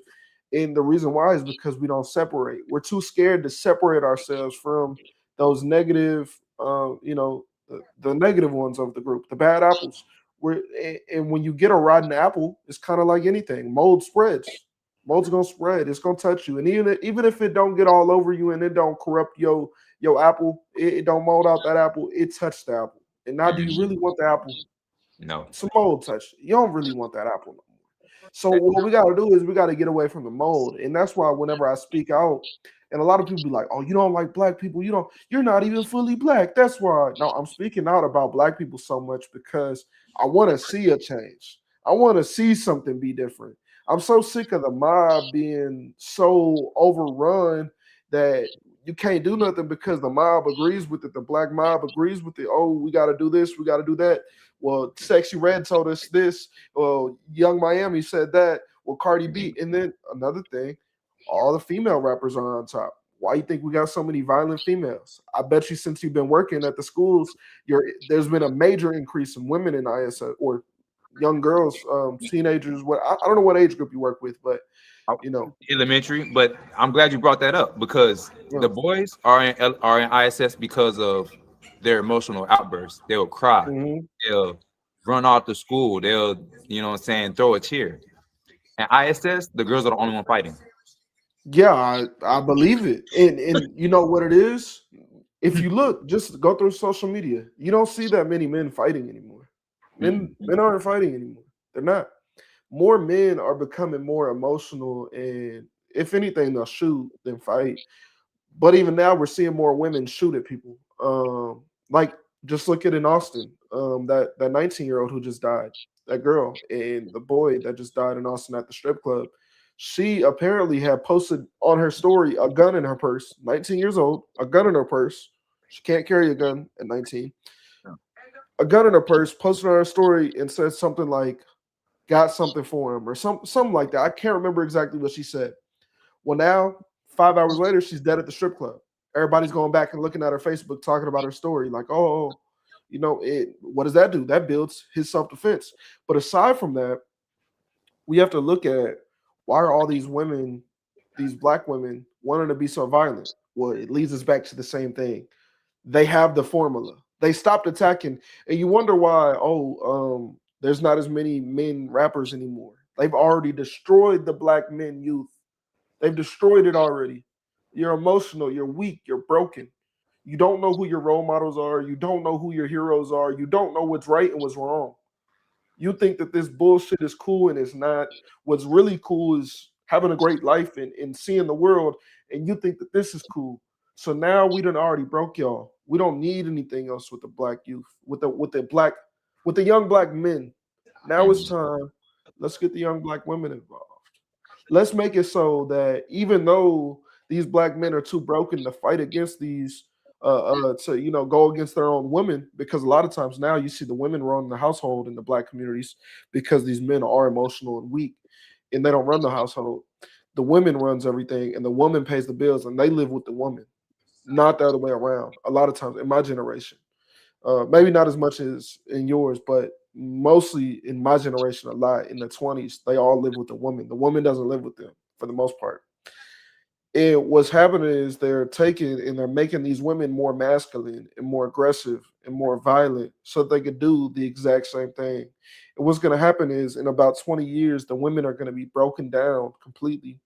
And it's multiple things going on at the same time. So while they're doing that, they're also pushing. See, black people are going to be like sex workers in 20 years. That's what they're going to be known for, sex work. They made them emotionally weak. They made them strike on only feelings. You only feel things. All you care about is how you feel. And they did that to the men. Now they did that to the women, and they're sexually exploiting these women. They're making them show their whole bodies every day, all day. Turn around, talking about my booty hole is brown. What the fuck are we doing? More women show their body on social media now than Pornhub. Yeah. You can find more naked photos on Facebook than you can on Pornhub. Like, this is crazy. You know, so and then it's gonna get to the point while they're doing that, what they're also doing is, I don't know if you've been seeing, but they're trying to, just how they have gay, lesbian, queer, guess what? They're adding another letter to it. Guess what that letter is? It starts with a P. No, it can't be pedo, bro. They're adding what do they call it something else. They call it minor attracted people or some shit. So what's gonna happen, man? And I'm telling you, and I've been thinking this for some years. What's gonna happen is the black community is going to be the entertainment, not just on the screens, but for the world. This is you come to America, you can get you some black over here. You want to get you some of that over there? Go ahead. It's all available. These women throw it out everywhere. You got it. If you go up to any woman in any club right now, the baddest bitch, you walk up and say, "I got $1,000 for me. Let's go shopping. First, let's go to my room." I guarantee you, they're gonna go. They're gonna go fuck you. They're gonna go shopping with you. You spend that $1,000. Just it. That's it. Not 10,000. Not 20,000. That's 1,000. just rent for 1 month. Rent for a month. They going. They with it. And that's what it's going to turn into. It's going to turn into us being, the entertainment on every level. That's all we are, is entertainment. And not because, not just because they want it to be that way, but because we decided to fill this role that they wanted it years and hundreds of years ago. They wanted this role to be filled by us, and we finally are stepping into it gracefully.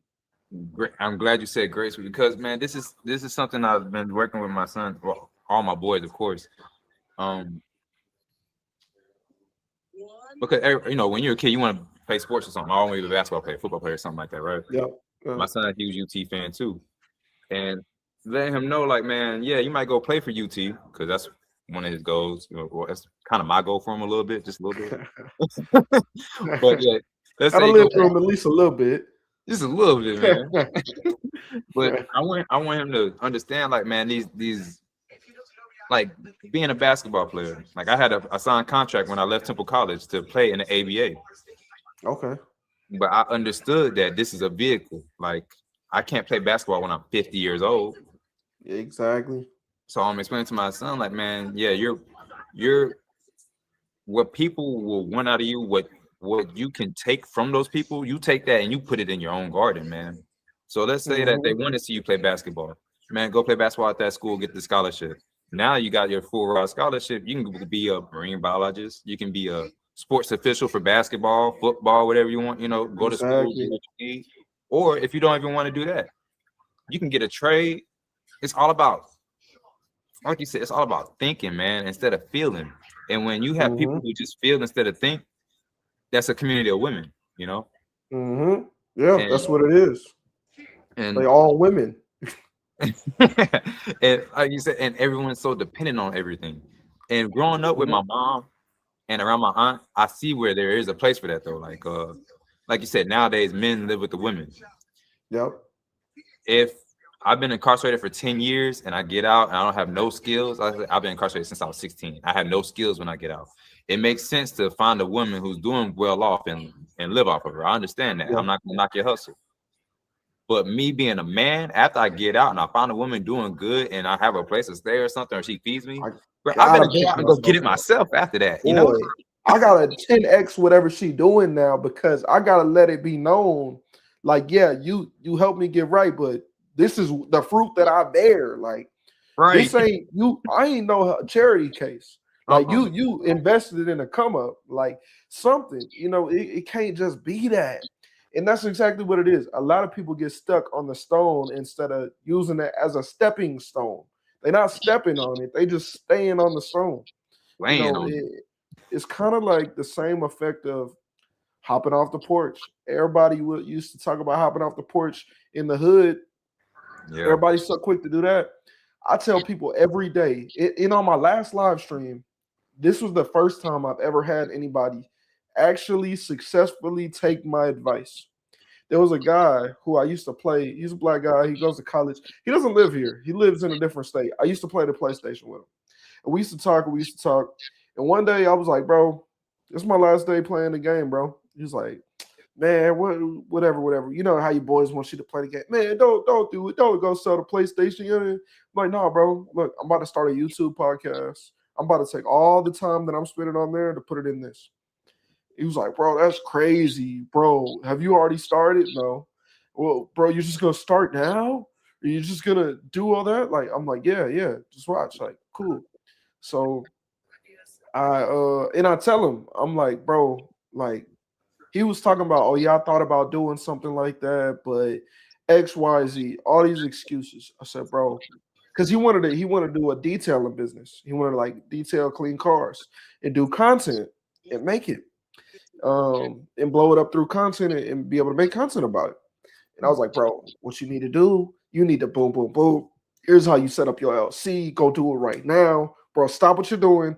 Take the controller with you over to your computer. Go set up your LLC. Go do this. Go do that. Go do this.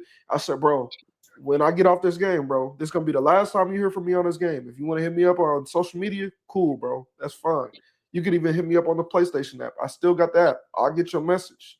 If you need any more advice, let me know. But open this business today and start today. I was like, I don't care if you have all the right supplies. Just fucking start. Like, dude, you don't need the best of the best stuff. I said, just start. Just do it and get to it. Your next money, put it towards it, do it, and roll with it. Don't matter if you got the clientele. Don't matter if you got nothing. Oh, well, I don't know if I could. Well, I said, okay, your boy is on the mic with us. He live with you. He live in your city, right? Yep. I said, great. He got a car? Yep. Great. Go clean his car tomorrow for free and take pictures of it, post it. So a couple days ago, me and Dez was on the live stream and he commented, he said, hey, and I ain't heard from him in almost a year. He commented, he said, hey, bro, I took your advice. I just found your social media, bro. It's crazy how much you've grown, but I took your advice and I opened my business, yada, yada, yada, yada. I just made my first X amount of money this month, bro. And I was like, damn, bro, that's what's up, man. Like, bro, I fuck with it, bro. Like, that's what's up. People are so scared to hop off the porch for themselves. They'll hop off their porch if they can go sit in a crowd with people who just did it with them. They'll hop off their porch to go be in a gang. They quick to hop off the porch to go be a follower. But when are they going to hop off the porch for themselves? When are they going to take that risk for themselves? And that's exactly what I was telling them. I said, bro, everybody is so scared to take risks. I said, you got two risks right here, right now. I said, you're risking two things. His name was Reese. I said, Reese, you're risking two things right now, bro. I said, if I get off this game with you, you don't start this business, you got two options. Either you're risking the chance of taking a chance on yourself to start this business and potentially change your life, or you're risking the fact you're risking a situation where you're going to look back in 50 years from now and say, damn, I wish I would have took that risk. Which risk do you want to take? Do you want to take the risk of I might be really successful or maybe I fail, but at least now I know? Or do you want to be taking the risk of, damn, I'm looking back at my life and I did nothing with it because I was too scared to take those risks? Those are your two options. Every time you got a risky situation to jump into, every time you want to start something new, those are your two options. Yeah. If What you I don't use weigh for it that, out that way, I use that. I use something like that for the boys, especially when it comes to even telling the truth when you do something bad. Like when you scared, that's your time to be brave. You can't be brave if you already know what's up. You can't be brave if you yeah, with 100 other people doing the same thing, man. You hmm brave when you brave, man. yep. And That's the chemical reaction inside of your body when you're scared and when you're excited is the same exact chemical reaction. So whenever I get nervous or scared, I train my brain. This is exciting, and I get pumped up. You could train your brain to do that, but I most didn't people know don't that know though. that. That's Yeah, crazy. I've actually I learned that when I was like 20 years old, and I trained myself to every time I get nervous or scared, I tell myself, I say, "This is exciting. This is fucking exciting." And that same feeling, all of a sudden, you feel that butterfly, like your body's jittery a little bit because you're nervous, right, or whatever. And then all of a sudden, the butterflies go away, and now it starts to become more like a fire in you. It's crazy. Like an It's really adrenaline. it is. Yeah, exactly like a adrenaline. Yeah, and it's crazy that people don't even know that. It's the same chemical reaction, the exact same in your body as being nervous, scared as fuck, and being excited as fuck. And see, I Nobody think knows. things like that, we need things like that in the curriculum so the kids are learning calculus and not going to use calculus obviously, but they need to learn emotional emotional intelligence. Like if I'm scared and I feel this, I need to actually channel my mind to think something different and turn it positive. you Yeah, know yeah, they don't yeah, have a yeah. lot of those skills. They just emotion, outburst, iss, and that's what they do in the world. They emotional, kill somebody, prison. you know I think a lot of that is they don't teach kids how to think. They teach them how to copy. mm, Nobody knows how to go and say, I feel like this.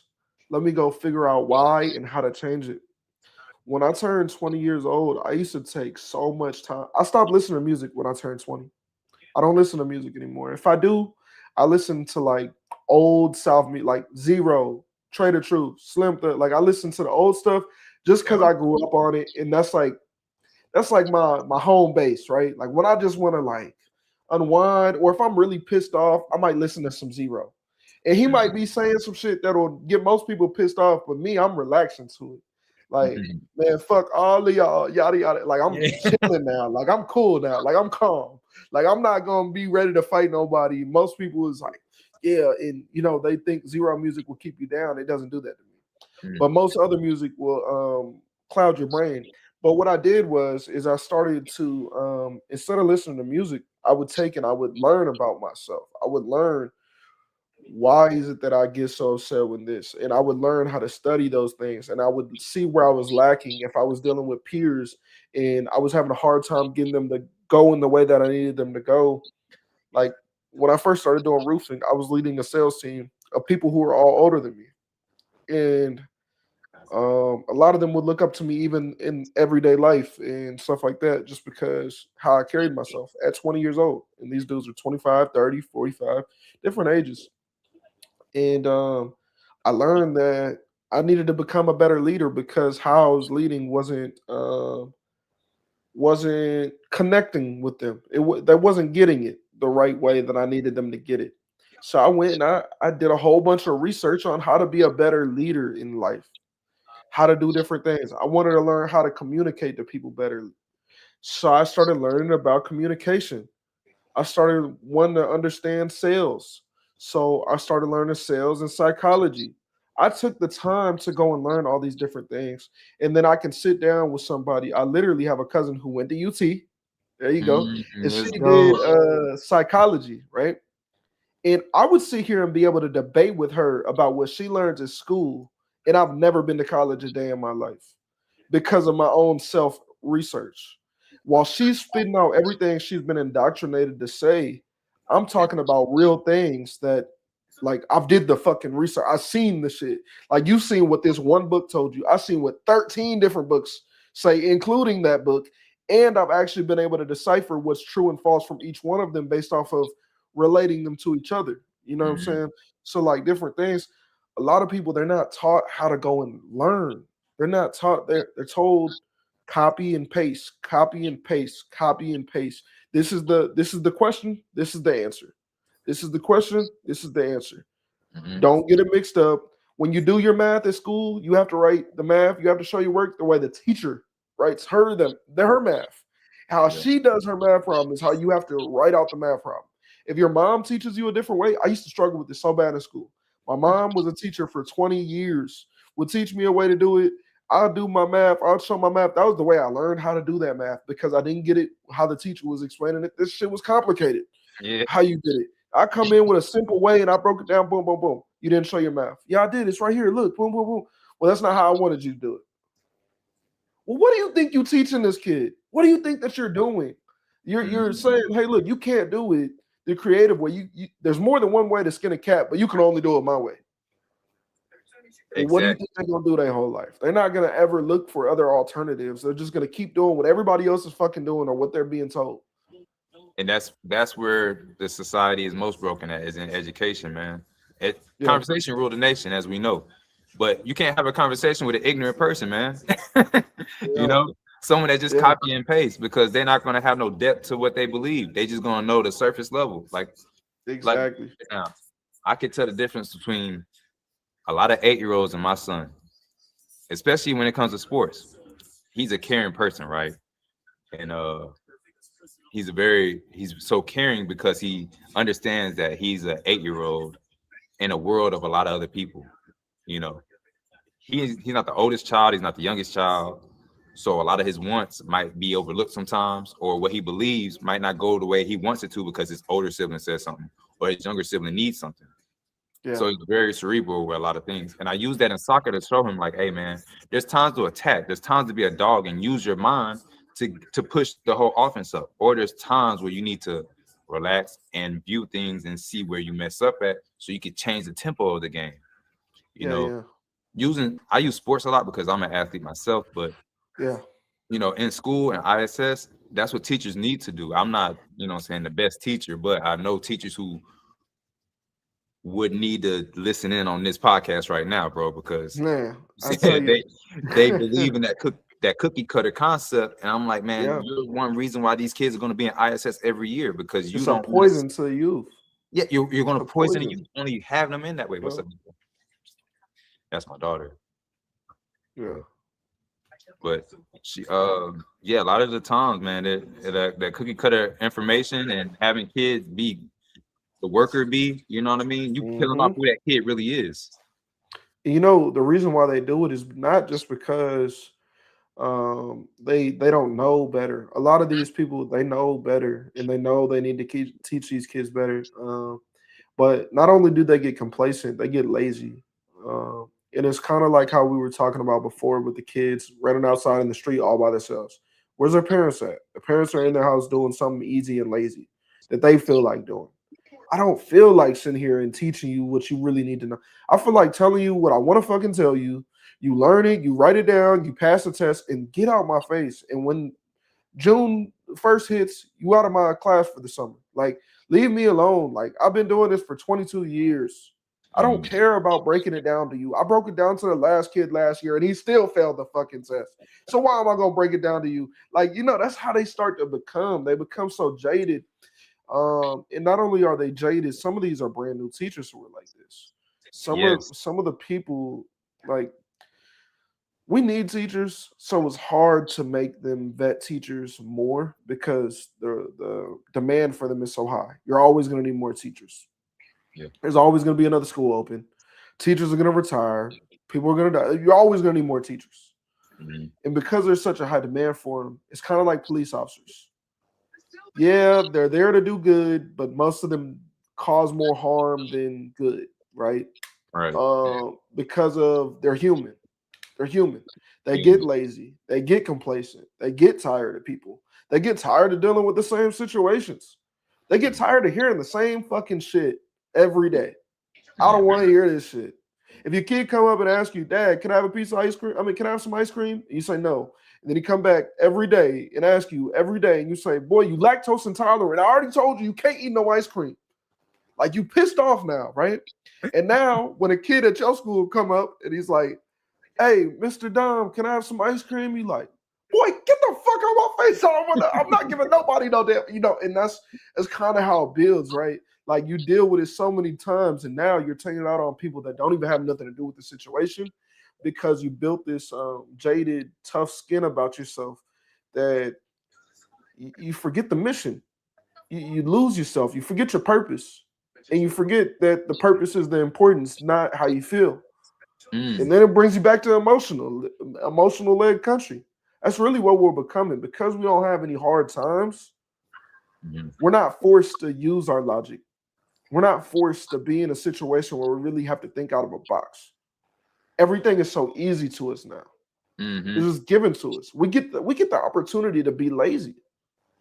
No other generations before us have had the opportunity to be this lazy. I don't even have to write.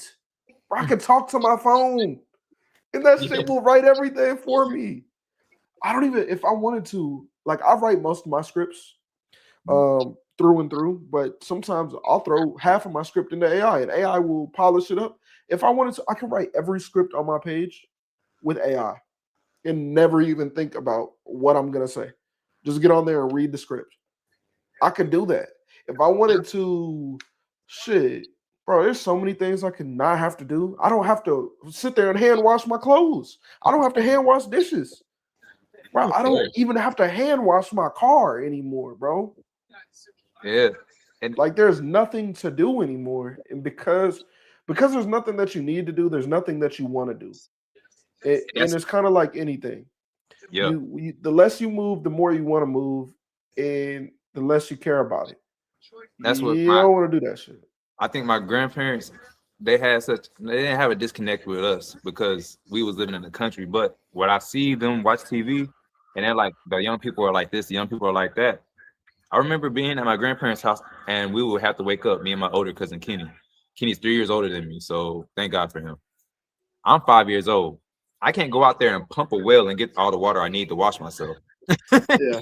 Kenny's 8 years old, so he's got more strength, more body mass, and he's a little tubbier than me, so he can pump the well water out, and then we can go inside and, use that pop water to wash up with. Yeah. My kids always had a shower or a bathtub, so they don't even understand what that is like. Yeah, yeah. But I see why my grandparents are like that too. They're like, man, your generation is giving everything, instead of having to make something and somebody take it from you and you still have to make something work with it. You're giving a lot and you complain about what you don't have. Yep. And I'm seeing that now because we're older now. But when I was younger, 17, I didn't really understand that then, until I went to college and nobody's going to help me make my schedule. I actually have to make my own schedule so I can be successful. And I think a lot of oh, go ahead. Go ahead. No, I was just gonna say some little shit. Yeah, because the kids in high school, if you to go to your next class because of a bell, your lunchtime because someone gave you a schedule for your lunchtime instead of you having to, hey man, I gotta get my books, go to class, and then I need to do my homework so I could get these grades and get out of here. Right. Yeah. I mean, it's as simple as things like this. You know how many times my parents bought one of these when I was a kid? I ain't never seen a fucking plastic water bottle until I turned 18. Boy, unless I was outside of my house. Like, bro, I used to go outside and play sports, play basketball, kickball all day in the street. And I wasn't allowed to come inside unless I was staying inside. Because, you come in, your hands dirty, your clothes dirty, you sweating, you leaving trails of dirt everywhere. They want you to go home, go straight upstairs, take a shower, go do whatever you got to do, right? Bro, drinking from the water hose, my kids I've never, ever seen them drink from a water hose a day in their life. If I picked up a water hose right now and said, drink from this, they'll say, ew. There's probably bugs in there. There's probably bugs in there. It's been outside. Have you cleaned it? Like, like they would not drink from a water hose. They don't even want to play outside longer than an hour. I'm like, bro, you couldn't get me to come back inside when I was 9 years old. Bro, 9? That's prime riding my bike. Bro, we was a whole biker gang with bicycles out there in the street. We was rolling 10 deep. Thought we was the coolest thing. Had the little Pokemon card in our fucking tire and the rims, wheel. yeah, make it sound like a motorcycle. We thought we was a biker gang, nigga. I did the same Like, thing. boy, we used to think like I used to ride from. I live in the back of my neighborhood. We used to all link up in the middle of the neighborhood. Or no, they would link up at my house. I used to have basketball goals. So we'd either meet up at my house or this other kid house. His name was Darius. He had a basketball goal too. We'd link up at one of the other house.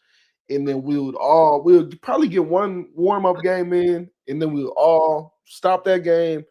Everybody roll down to the Dollar General at the front of the neighborhood. It's probably about a mile and a half to the Dollar General at the front of the neighborhood. Because it's a big ass neighborhood, right? We all the way in the back of this bitch. We go all the way out there, walk back, got us some snacks. You know, we done scraped up our 50 cents, our dollar that we done found around the house, whatever, right?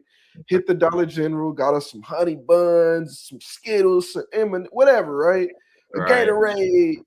And now we back over here because we know we finna be out here all day. So I need a Gatorade, I need a water. I want to give me a snack.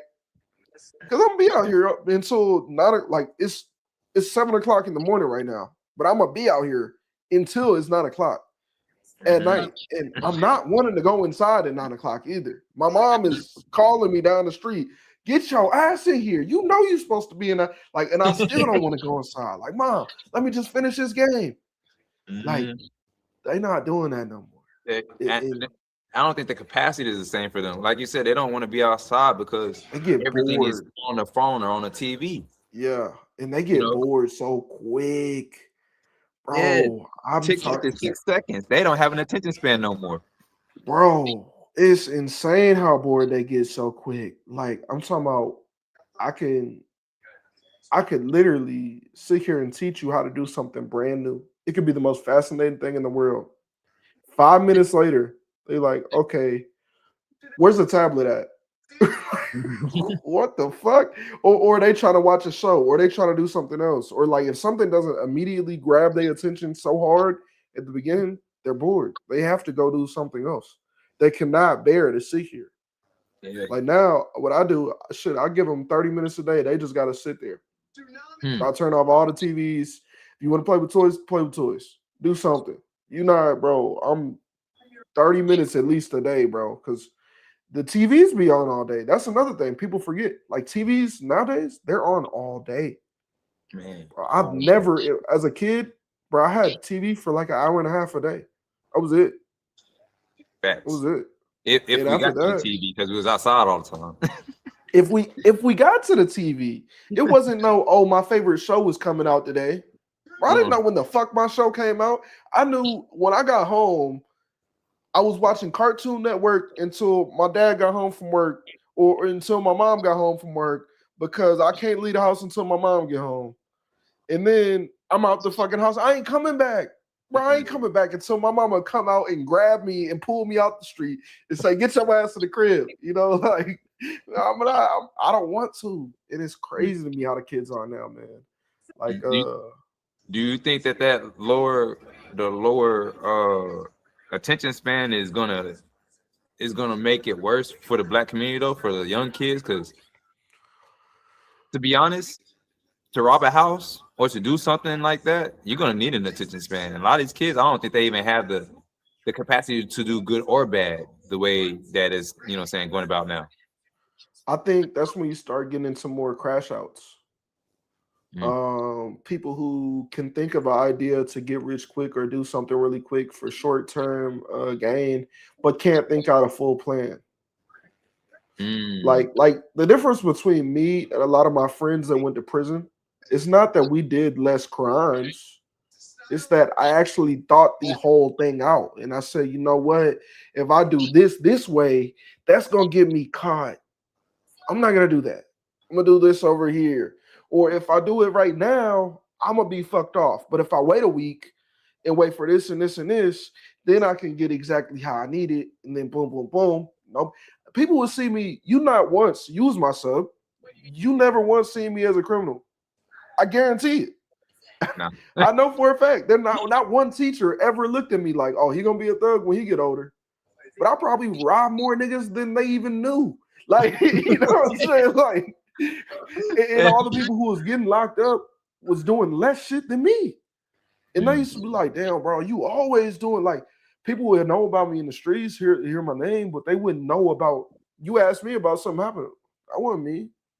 I don't know what you talking about. Like, but I had already mapped out everything. Other niggas would be crashing out because they can't think their way out of a paper bag. So they can't think through this whole process. Yeah. And now it's just gonna be worse. You're gonna see even more people locked up. I think a lot of times too, when it comes down to that, is they want that feeling of success. And it's like I said earlier, you want that feeling of success from doing something bad, and that's what the community is congratulating you on.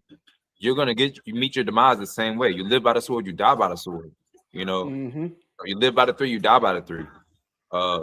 You know, I'm a pass first guard, and I've always been. That's why I'm so big on my son being cerebral as well as a midfielder or something for soccer or a quarterback in football because he likes football too. But I tell him all the time, like, man, yeah, you look like a receiver because you're long, you're fast, you're tall, you know what I'm saying? You built like a receiver, but you don't have to just be a one-trick pony. A receiver goes down the ball and catches it and puts his body on the line. I said, you need to you can be protected by because the linemen, they get, you know what I'm saying, they're pretty expensive. So you can be protected, you know what I'm saying, by an expensive wall and make your decisions to help your organization. You know what I mean? Instead, and getting kids to think like that instead of just, oh, I want to be the flashy guy catching the ball. I think that can definitely change the rhetoric that we have, you know what I'm saying, in this community. Yeah, people got to realize there's more roles than the hero. Like, even for me, like when I was growing up in sports, I wasn't big into soccer, but I love playing basketball. Basketball was my thing. I know I'm a heavy set guy, so why the fuck was I a hooper?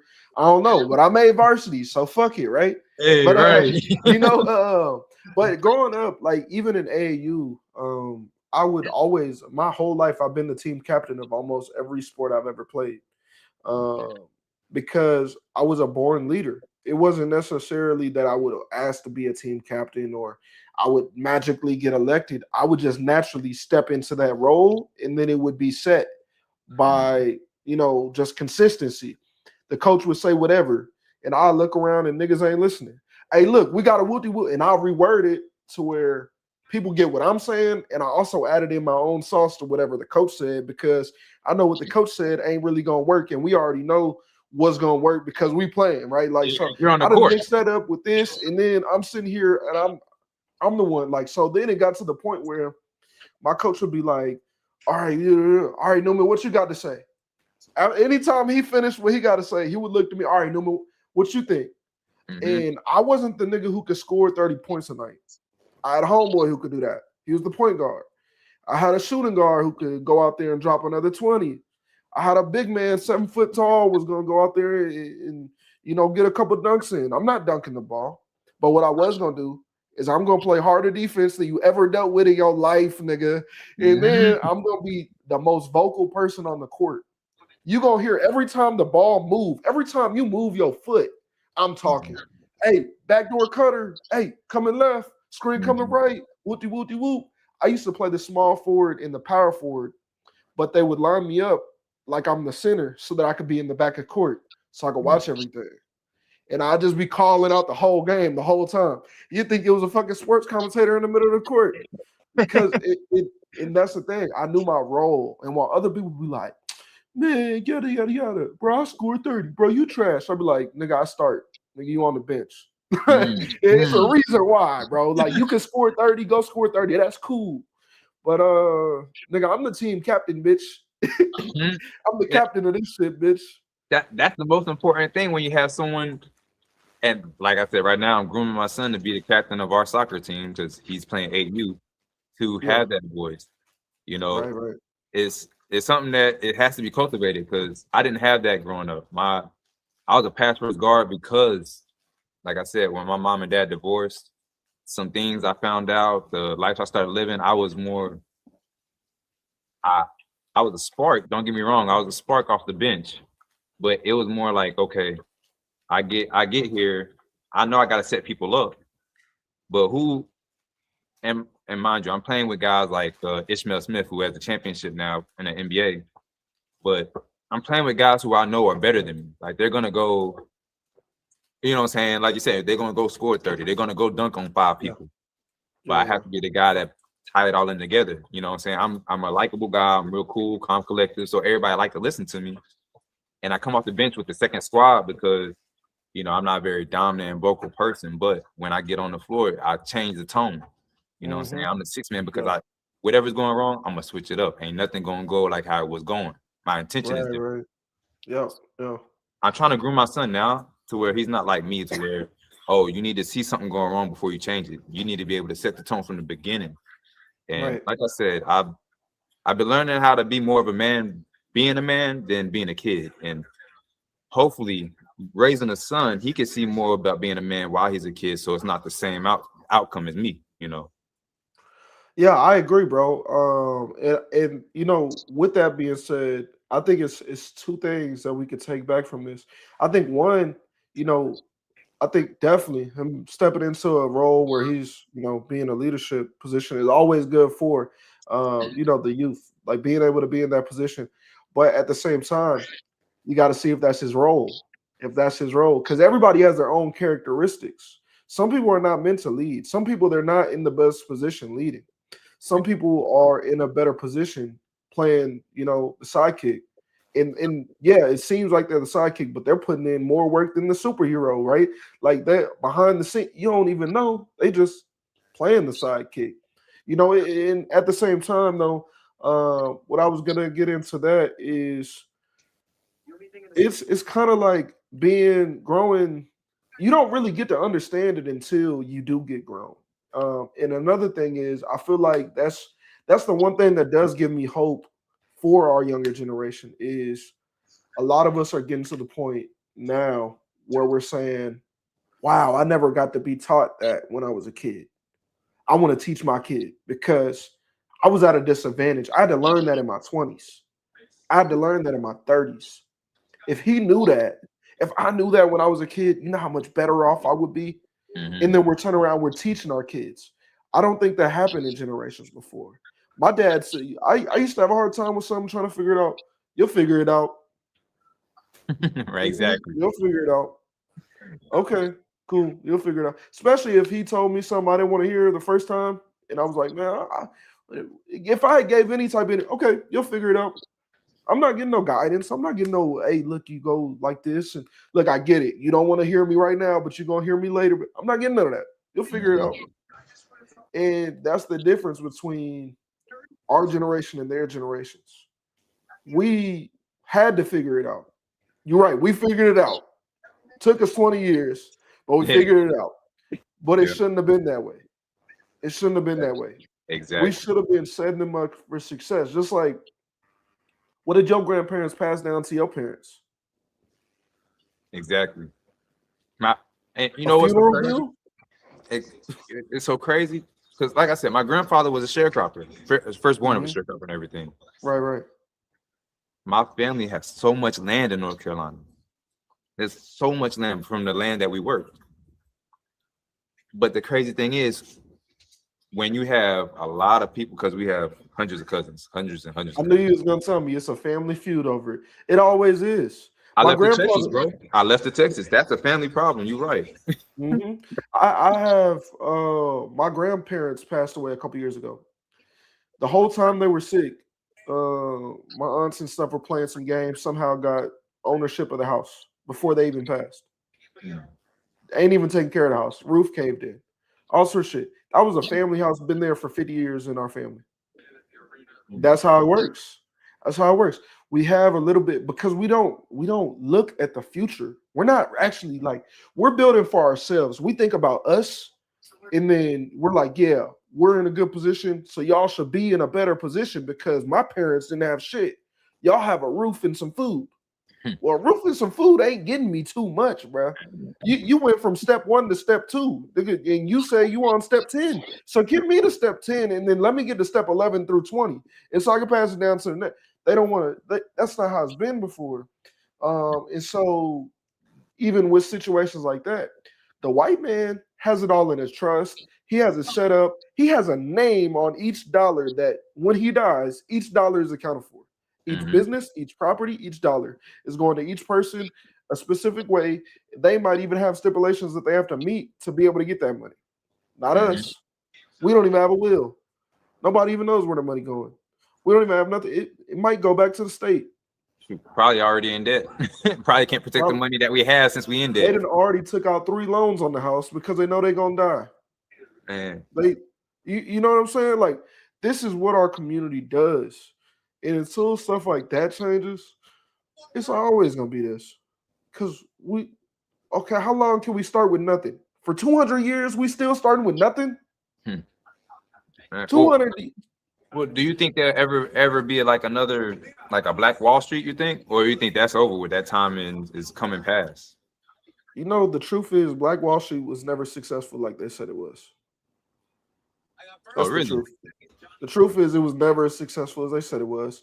And the truth is white people didn't come and tear it down. Black people started a conflict with a white man, killed him, and a whole bunch of white people came to defend him. And they had a big brawl, and the whole town got fucked up, or that strip. But it wasn't as successful as they say. If it was that fucking successful, how did a group of white boys come in and just fuck it up and you never came back? Well, successful people don't get torn down by one thing. Facts. That's facts. But they don't get torn down by one thing. There was more than one Black Wall Street. I'm from North Carolina. We had a Black Wall Street in North Carolina and Durham. There's Black Wall Streets everywhere. You know what the problem with them is? They're black. That's what the problem is. It's just like when you take a Californian and you send them to Texas, they still gonna vote blue, nigga. Yeah, they still gonna vote blue. I ain't gonna lie. I wish Austin stayed more Austin. I ain't gonna lie. I didn't know that there was gonna be a huge influx of Californians when I first got here. I was like, gee. Man. But I tell you, that's a whole nother debate because I got cousins in California and I live in Texas and I don't want them here in Texas, but I do love my family. I like Texas. I love y'all from a distance. Keep y'all's votes over there. I would love y'all if y'all wasn't voting that way. I would love y'all a lot more if y'all was not voting that way. I need the gun laws to stay the same here, man. I like to go out and do my thing, but I gotta have it on me.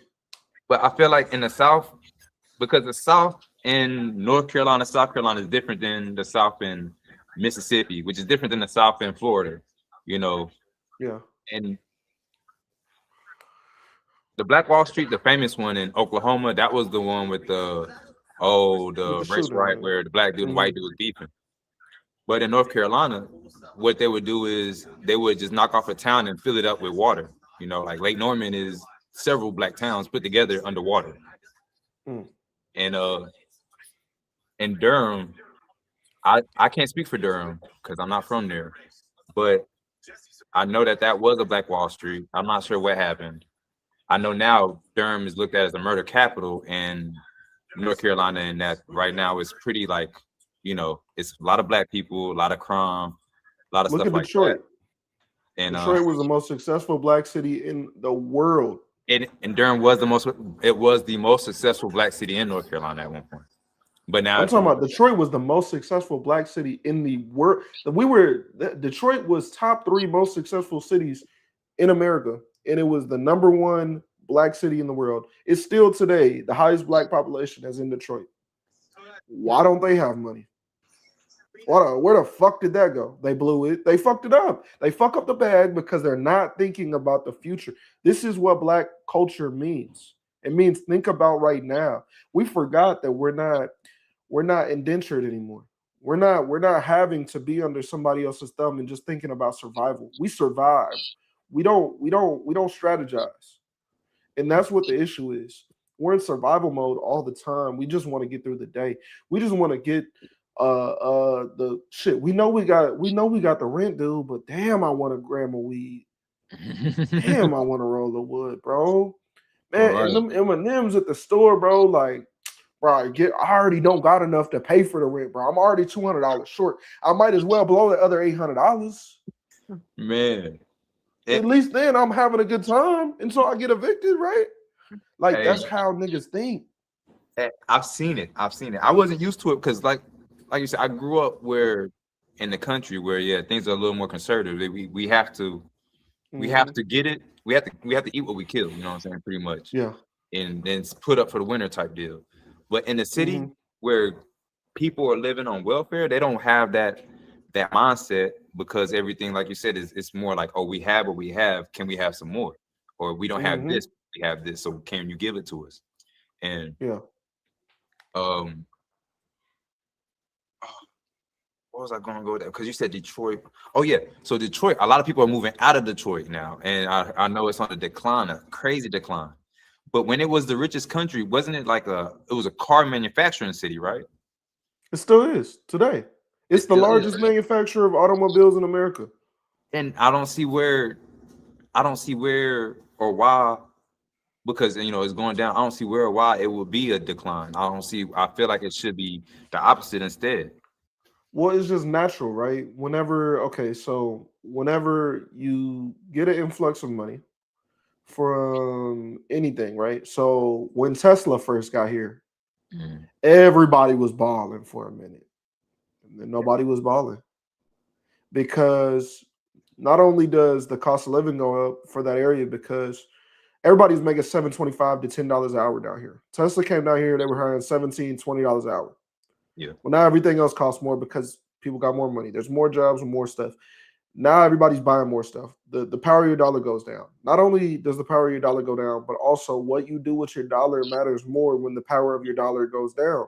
So when you're not making those investments, when you're not actually building back into what you have, you're not building into the community. Those projects that was built brand new, and they wasn't projects back then, they was just apartments. Nobody put anything into it. The houses that they had for years, and then they lost their house because of the 2008 market crash. They never put anything into that either. So when they go turn around and they try to sell it, or they have nothing. They're not putting anything into anything that matters. So if you could continue to do the same thing over and over, if I make $100,000 a year, but I spend $99,000 a year, guess what? I'm gonna be in the same position as the nigga working at McDonald's after tax season, right? Like, we all hurting, you know. So it doesn't make a difference how much you make or what you have as a resource if you're not using the resource and actually conserving the resource and using it properly. Yeah, you can make $1 million, but if you're not investing it back into your own family, culture, community, whatever, household, you're not getting anything out of it. It's temporary influx. And that's why I feel like Black people are scared to reinvest into the communities, because it's easy to reinvest with guns and drugs. That's very easy. You get some guns and drugs put in the Black community. You're gonna have mixtapes. You know what I'm saying? You're gonna have a lot of profit from that. Future said it himself. He said when he dropped a mixtape, the murder rate increased. He already know that the Fed's gonna do a sweep in his pot in a certain part of Atlanta. He can rap about it. That's an investment. He's probably getting an incentive. He gets an incentive. He's investing into his craft, but he's not investing to the community. I feel like the community itself is scared to invest in the community because they all not only know. There's only so many successful. I guess it could be successful avenues. Like I said, drugs, guns, murder. No, we just don't respect anything. It's not that we scared to invest it back. Shit, you got people dreaming of coming back to buy up the hood every day, but nobody respects the hood. If I come buy up this fourplex that drug dealers live in, guess what's gonna happen to my fourplex? It's gonna get ran down, man. You got drug dealers in there. It's gonna get run down. They not gonna pay me the rents on time. They short on their money. They don't pay their bills. The power get cut off. The water get cut off. Something get cut off. Utilities get cut off. Guess what happens to the structure of the house? You get people running through. You got bullet holes going in the house. You got to always dump more money into this house of people who ain't even paying a good amount of money. And you can't get rid of them. Yeah, they're not going nowhere. They bring in roaches. They bring in bed bugs. They bring in shit that don't leave. They bring in their culture. They turning the whole street into this bullshit. Now the value of your property done went down. You bought this house. It was $100,000 house. Now it's worth $78,000. And who wants to buy it? They pull up and they see niggas outside with no shirt on, with extendos hanging out their waist. Why would I want to buy it? What can you do with that? Why would I go back and invest in some shit you don't even care about? And that's what I mean. Like in these apartments here, these apartments actually look very nice. They look nice, but I don't like them. You know what I mean? I feel Yeah. like the population here, even though it's mostly black, it's like I know in my apartment building, I have a lot of older women that stay under me. And between me and my fiance, we have right now we have 6 kids here right now. So I'm always involved with the youth. I'm always working. I'm always with the older crowd. And then our officer over here, Mr. Hill, you know, he's from the same island my dad is from. So, you know, I'm real cool with him. Yeah. The drug dealers that stay in an apartment right, not my building, but the next building right over. Some of them went to Shoemakers. Some of them, you know what I mean? Yeah, Like, I'm positive I know half of them. you probably know half these guys. So Yeah. they know me too, but it's, you know, the respect they have for me and the respect they have for Mr. Hill would be different, of course. But how they operate, they remember me from being a substitute teacher, and they don't talk to me or want to chill with me or be cool with me like how I was when I was 10 years ago. Because now they see like why I was doing what I was doing. I was doing that so I can have a family, have a nice car, have somewhere to stay, give them things that, like, right now my TV is 75 inches. You know, I bought that TV because I broke my 65-inch, you know what I'm saying, a week before. Right. And I bought a car like 5 months before that. One of the guys over there, they called me like, man, how did you get that car a new TV? I said, well, my credit is not that bad. My credit was, when I bought the car, it was 720. When I got the TV, you know, that's from my low car payments. And I, you know what I'm saying, I don't got to worry about it. Yeah. Right. And he was acting like I was speaking a foreign language. Like, how did you do that? I was like, well, man, you got to work, put something in your name and keep paying on it for years at a time. And your credit will go up and they'll look at you like an upstanding citizen because you make your payments on time. Yeah. And I guess no one has ever showed that to him, because when you do something like that, you usually try to get over on the people that you got to pay money to. I'm like, man, at the end of the day, that's how you lose on yourself, trying to get over on someone. There's you got to be virtuous first before you can even think about owning things and doing things, and that's going to show later on. And now, like, this was months ago. This probably, matter of fact, probably like 8-9 months ago. Now there's only like 2 or 3 of them over there. The rest of them are locked up there's a murder charge that was over there. 2 raids happened all within the past year. Yeah. Mind you, I have 75, 78-year-old women, older women that stay under me. There's my kids be out here in the street, and you guys are pushing this stuff all around my kids. I don't want y'all to even be around my kids. I don't want y'all here. You know, I want y'all to leave. Yeah. But at the same time, I feel like me being the black man that I am, not that I have a responsibility to change their life, because that's another grown man over there, but to be a light, you know what I mean? I don't got to go over there and, like I was telling my son, I boxed. So one guy over there said that he could box, and I didn't want no problem. I just gave them my gloves, let them did their thing. But when I went over there, they wanted me to box. So I punched a dude and knocked him out real quick. 1 hit. And my son was like, oh, that's cool. That's cool. I said, man, that's the worst thing I've done all year. I just hit a dude I know that can't fight, that knew I can fight, and wanted to test his manhood. And I had to show him that, you know what I'm saying? I had to treat him like I treat you, my son. I had a son. Yeah. And that all comes from, I feel like, a cycle that is emotional, lack of knowing what to do with resources you have, and direction. You know, because the kid, he did want to get a car. He did want to get a spot, you know what I'm saying? He asked me, and when I told him, he thought it was too hard. He thought it was out of reach. How's it out of reach? And I just told you it was reachable. Yeah. And that's how it be, because they don't see. What I've learned is a lot of these guys raised by their mother gives them, their mother tries to make them tough. So they try to refrain from picking them up and building them up. Oh shit! Can you still hear me? Oh yeah, I'm right here. I don't know what happened to my camera. My phone might have died. Oh man, my shit died. Well, y'all, I think there's gonna be a wrap on this one. Oh man, but hey, this was a great conversation, brother, for sure, man. Definitely, man. Hey, look, if you want to hop on some other time, man, feel free. I'm definitely down to to get you back on here again sometime. And we definitely got to link up about maybe doing some things for our community. And man, I was just about to ask you. I'm gonna ask you anyway, even though this is all fucked up. So what? How come you don't take? And you know what I'm gonna do? Let me just put my webcam on so you can see me for now. Mhm. Um, dang, can I even do it right now?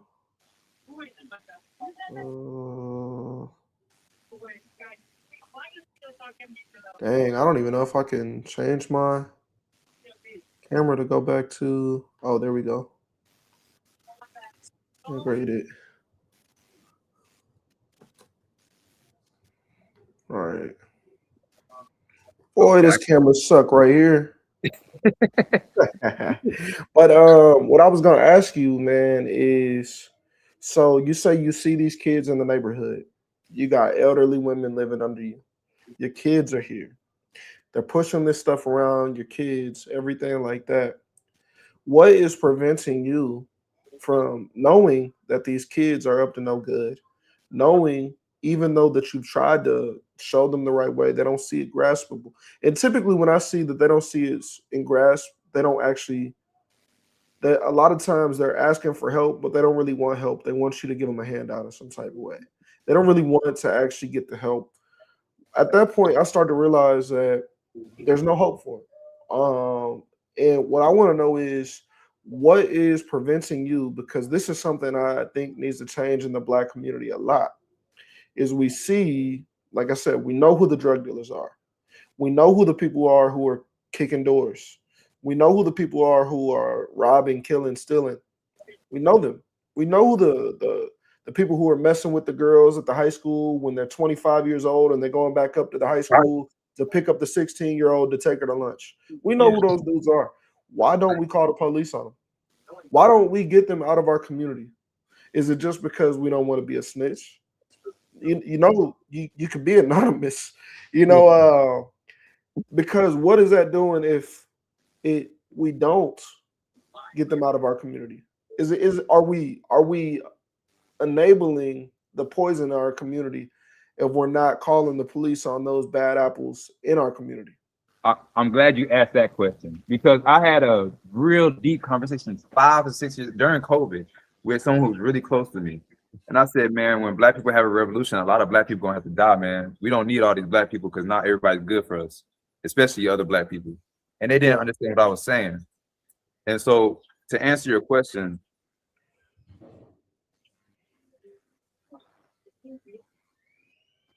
everybody has a role, of course, right? And you said there's certain people who have roles.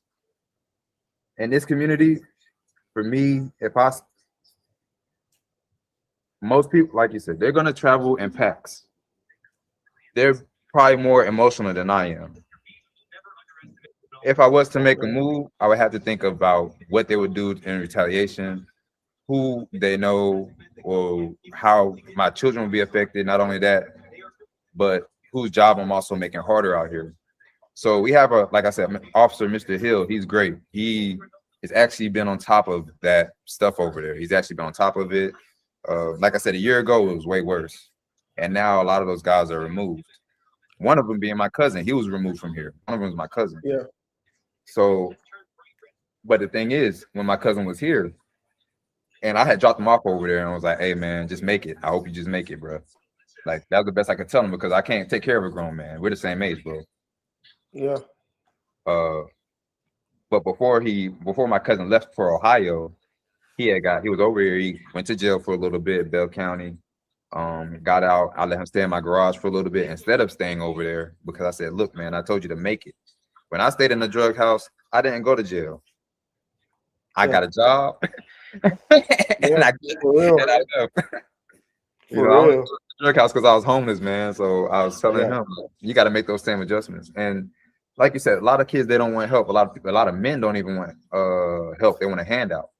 They do. So if I call the police on them and I do it anonymously, I don't know if that's gonna make the situation at hand in the apartments. I'm not gonna be sure if it's better. Well, sure it will be if you call the police enough. Hey, but look, what I will say is I do understand your perspective because you're kind of being like the role model of the neighborhood, right? And I respect that and I appreciate that because that's what that's what we need. We need more black role models for the youth, right? And so I genuinely do respect that a lot. But what I will say is I want to touch a little bit on what you said before. Well, if I call the police, I know that there's going to be repercussions and consequences. I know how I'm going to have to adjust for my family. What's that going to affect for my kids? If you want to know the truth, there's no repercussions and consequences in the streets. There's not. They don't really give a fuck. You know how many people I know I've watched get snitched on? They go to prison, they come back, they see their snitch, and they don't do anything. You know why? Because that nigga gonna call the police. You know why nobody goes and confronts Charleston White? Oh yeah, You cause know he why all definitely the gonna call rappers? the police. You know why all the rappers back up off of Charleston White? Yeah, yeah. He the realest one though. He one of the realest out here in the street. Man, but I've been saying the same shit as him for years. He just blew up saying it, you know. But if we was actually cleaning up our neighborhoods, that shit don't happen in a white neighborhood. You know why? Mm. Because there's a Karen in every white neighborhood that's Fact. calling the police. And they're not going for that shit. And we look at it as, oh, this white bitch tripping. She look at it as not in my neighborhood, not around my kids, not around my babies. Mm-mm. You're not doing that shit over here. We're not going for that. No. I'm gonna call the police. I'm gonna get you up out of here. I'm not going for this shit. I'm not. And guess what happens? The police never come back to that neighborhood. We don't have to worry about them patrolling through that neighborhood because they know it's clean. They know if something happens, they're gonna call the police. They don't have to get fucked with by police. You know what else happens? They don't have to worry about who's robbing their house. They neighbors look after them. They neighbors know, oh, if somebody is over there at Jenny's house, I know who lives at Jenny's house. Samantha goes over there every Wednesday, and that's not Samantha, Tony. Tony, look, I'm telling you, Samantha. Samantha goes over there every Wednesday, and that is not Samantha. That looks like a Jessica. Yeah. So I'm not going for this. I don't know who the fuck that is, but I'm calling the police. And they're gonna call, and then they're gonna do a whole report. They're gonna be outraged as fuck to the cop. The cop is gonna come over here and bother you, whether you did something or not. They made it seem like you did something outrageous because they don't want to deal with your bullshit. And guess what? You're not gonna see that nigga in the neighborhood again. Facts. Ever again. And then you know what's gonna happen to that Karen after that kid gets arrested or removed from the neighborhood? Yeah. Nothing. Nothing's gonna happen to her. And you know what happens to all the snitches whenever the people from in the penitentiary, when they get out, you know what happens to all the snitches? Nothing. They live their lives. Right. And they live a better life than the inmate. Facts. And the inmate wishing they was the snitch.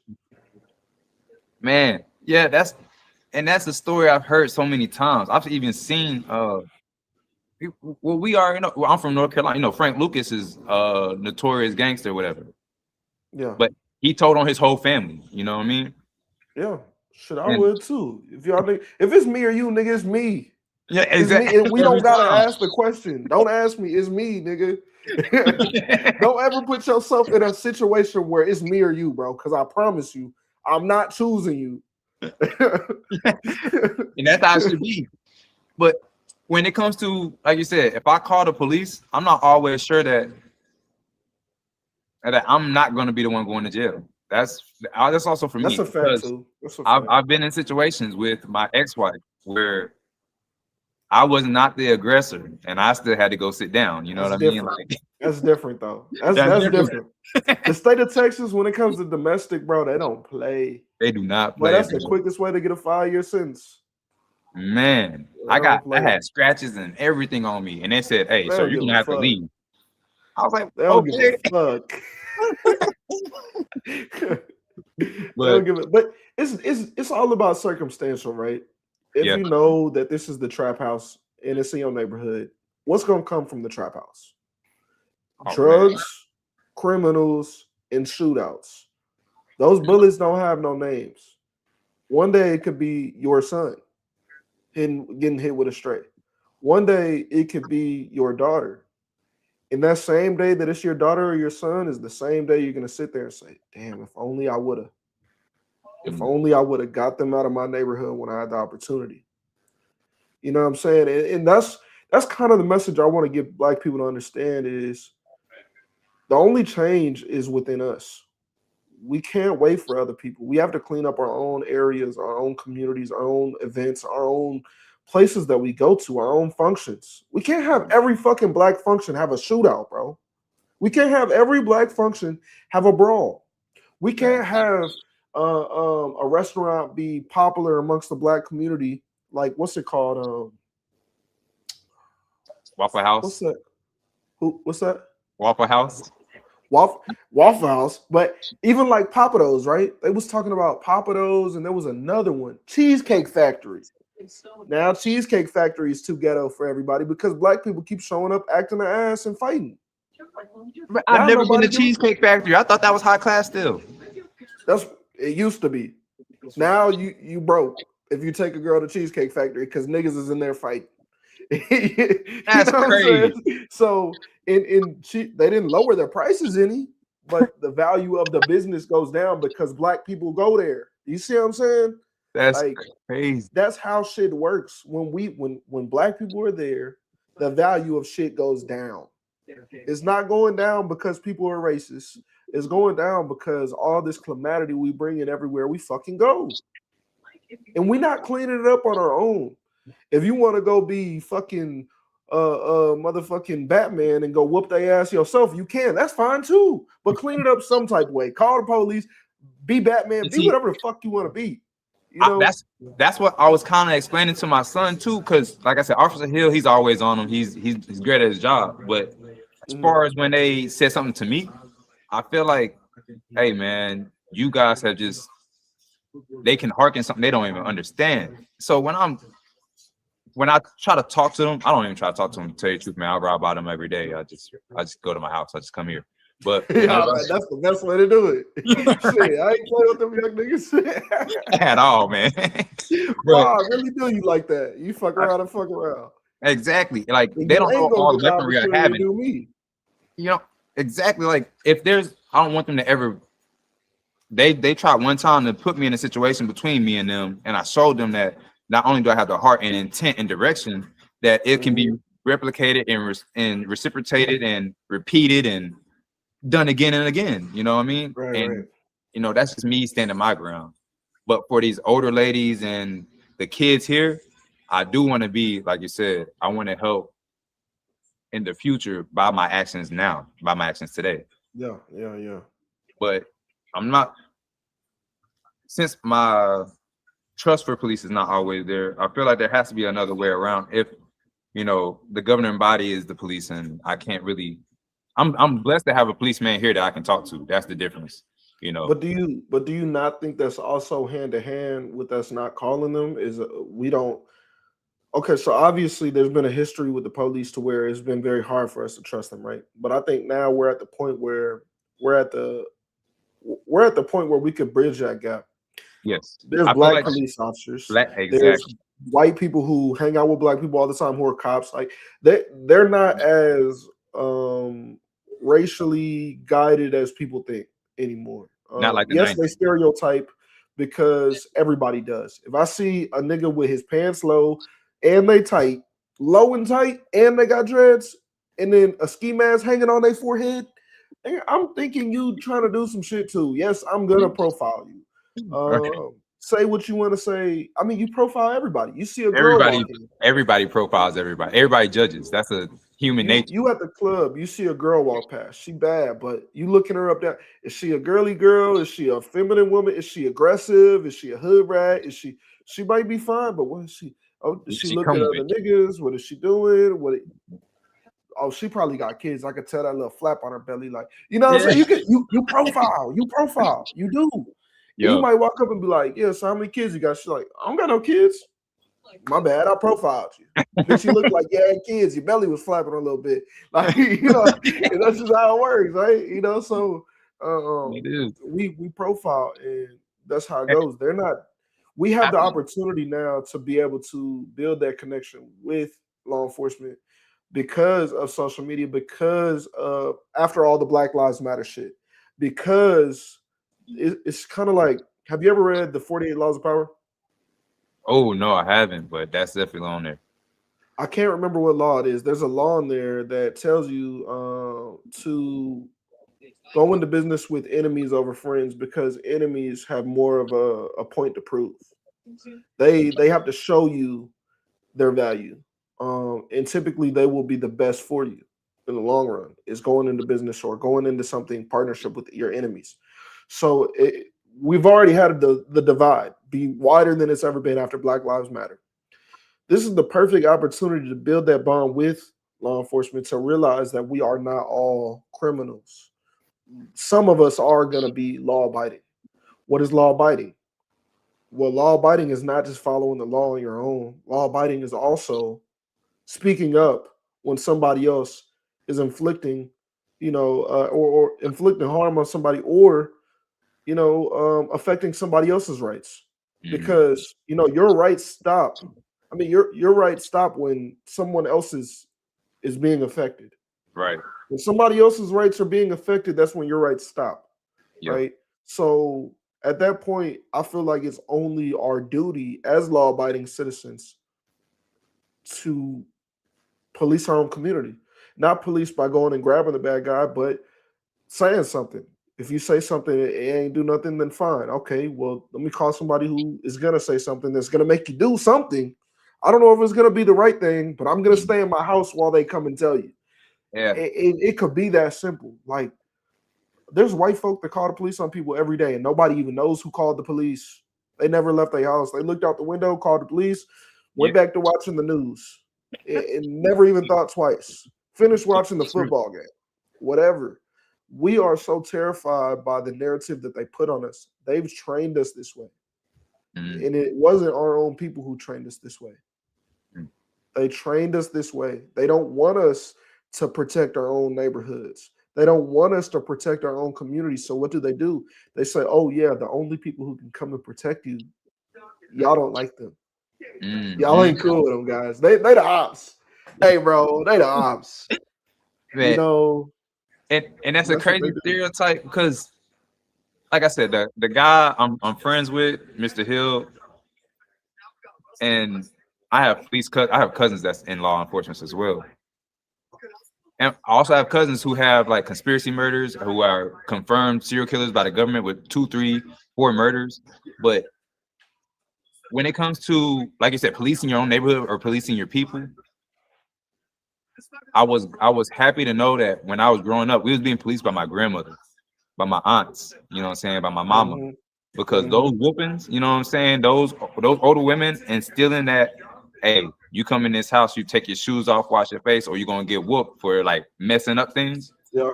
That's the policing that we needed as kids. And now that we're adults, holding each other accountable or up to that standard is way harder because not everyone is raised like how you and I are raised with. We have Christian values, so of course we believe in the virtues that we have. Yeah. But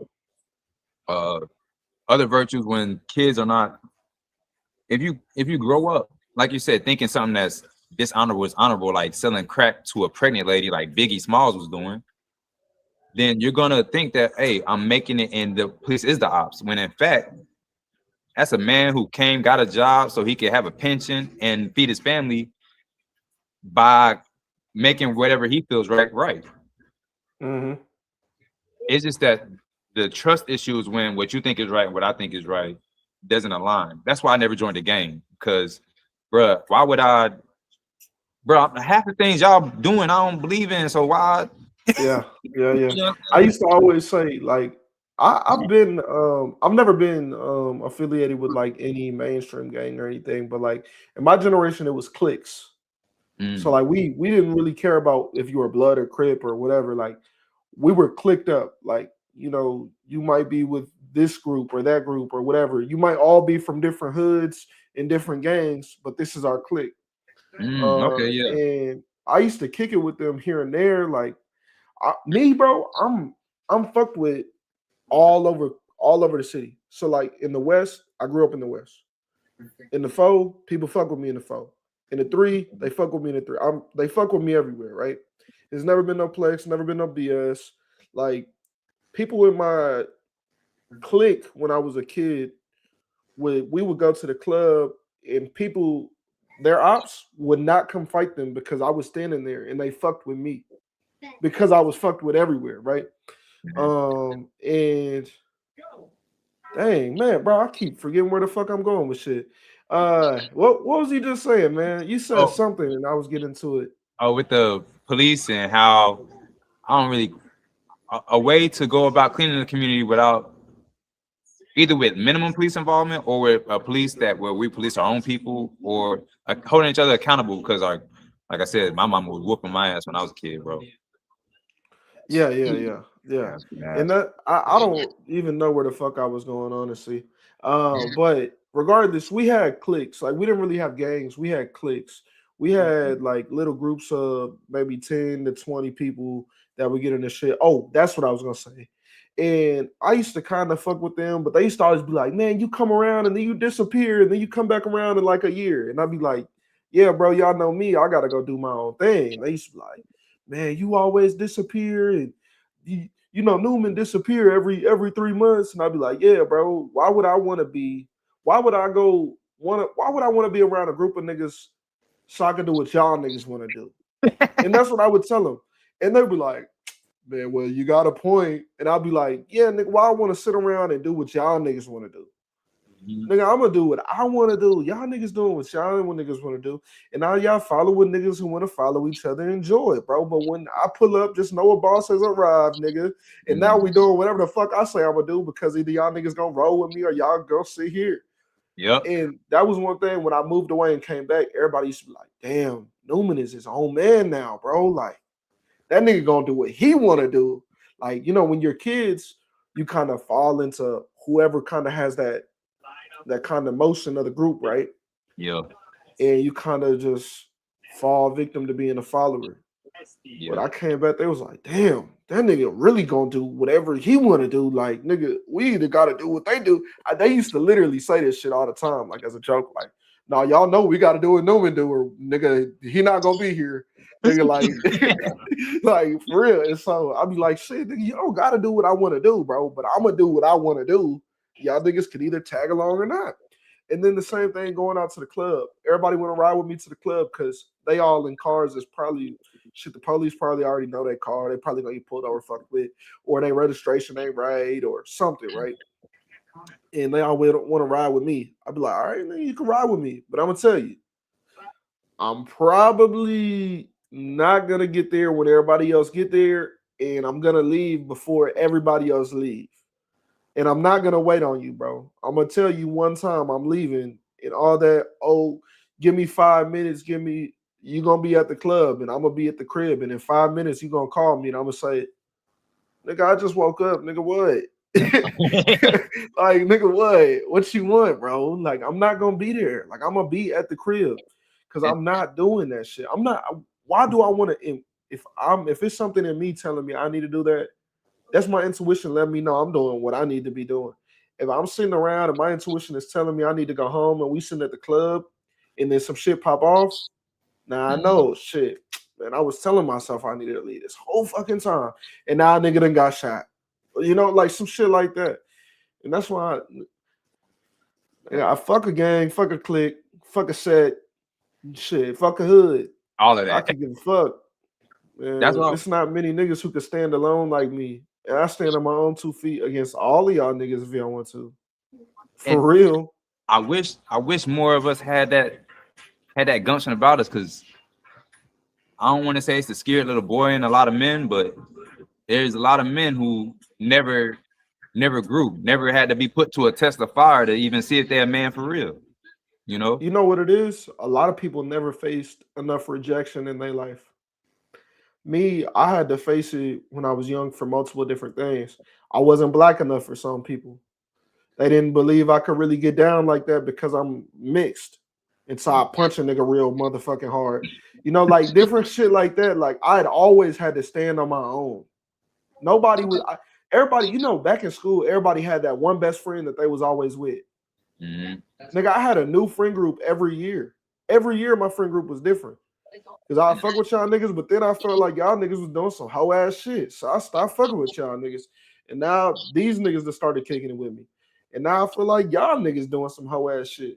So now I stopped kicking it with y'all niggas. And now these niggas fucking with me. And every year I have my own group. I have my own circle. Every year it was a new season of people. You know, and I used to have issues because my mom was a teacher. People used to be jealous of me because my mom loved me and used to talk about me all the time and brag on me to her class. Oh, my son made the basketball team. He's on A team. He's starting. Oh, you know, and be talking about because she loved me. And they didn't have moms that loved them. So they'll be jealous of me. And they have animosity towards me, and I didn't even know them. And I'll find out later when they'll realize I'm really one of them people that you want to fuck with. You don't want to be on my bad side. You want to fuck with me because coming and fucking with me is a lot more lit than being my op. Like whether it's, you know, we're going to fight or whatever. Like it's more fun to be on my side than to be against me because we're going to be doing some lit shit. Like, you know, Right. And a lot of them, after they start to realize that, they'll be like, oh shit, bro, you know, back then I used to feel X, Y, Z about you because of X, Y, Z. And I had a plethora. Most of the people who fuck with me now, they used to have some type of resentment toward me for some reason. In fact, my basketball coach, he's around your age. You probably even know him. I'm not gonna say his name right now because that nigga a bitch. But that nigga he was a lot older than me. He's a little bitty dude. I'm about 5'9", 5'10". I ain't never been skinny. Since I've been in freshman year, I ain't never been less than 175. I always been a more stocky dude. And my coach, he had did some shit to piss me off. I was like, man, get out my face, bro. And I was being cool. Niggas started getting loud in my face. I said, bro, nigga, ain't I just tell you get the fuck out my face? I stood up. I started getting lit. Like, you know, young high schooler. Mind you, at this time, I'm benching 325. Like, I'm really like feeling myself. Like, it's not a lot of niggas 16 who or 14 who bench that much. Yeah. I'm 14 years old at this age. I'm maxing out with the big boys. Like, they got me in varsity weightlifting with these niggas. You know what I'm saying? So I'm really like, bro, you not fucking with me. Get the fuck out my motherfucking face, nigga. Like, I'm really about to start punching on this nigga. Mind you, my mom is sick. My mom got cancer. My mom passed away when I was 16. My mom had cancer. So I already got enough shit going on my mind. And he's the prime example of what I be saying, the wrong role models in the community. He's a club promoter. He be trying to be a DJ still to this day. And this was almost 10 years ago, right?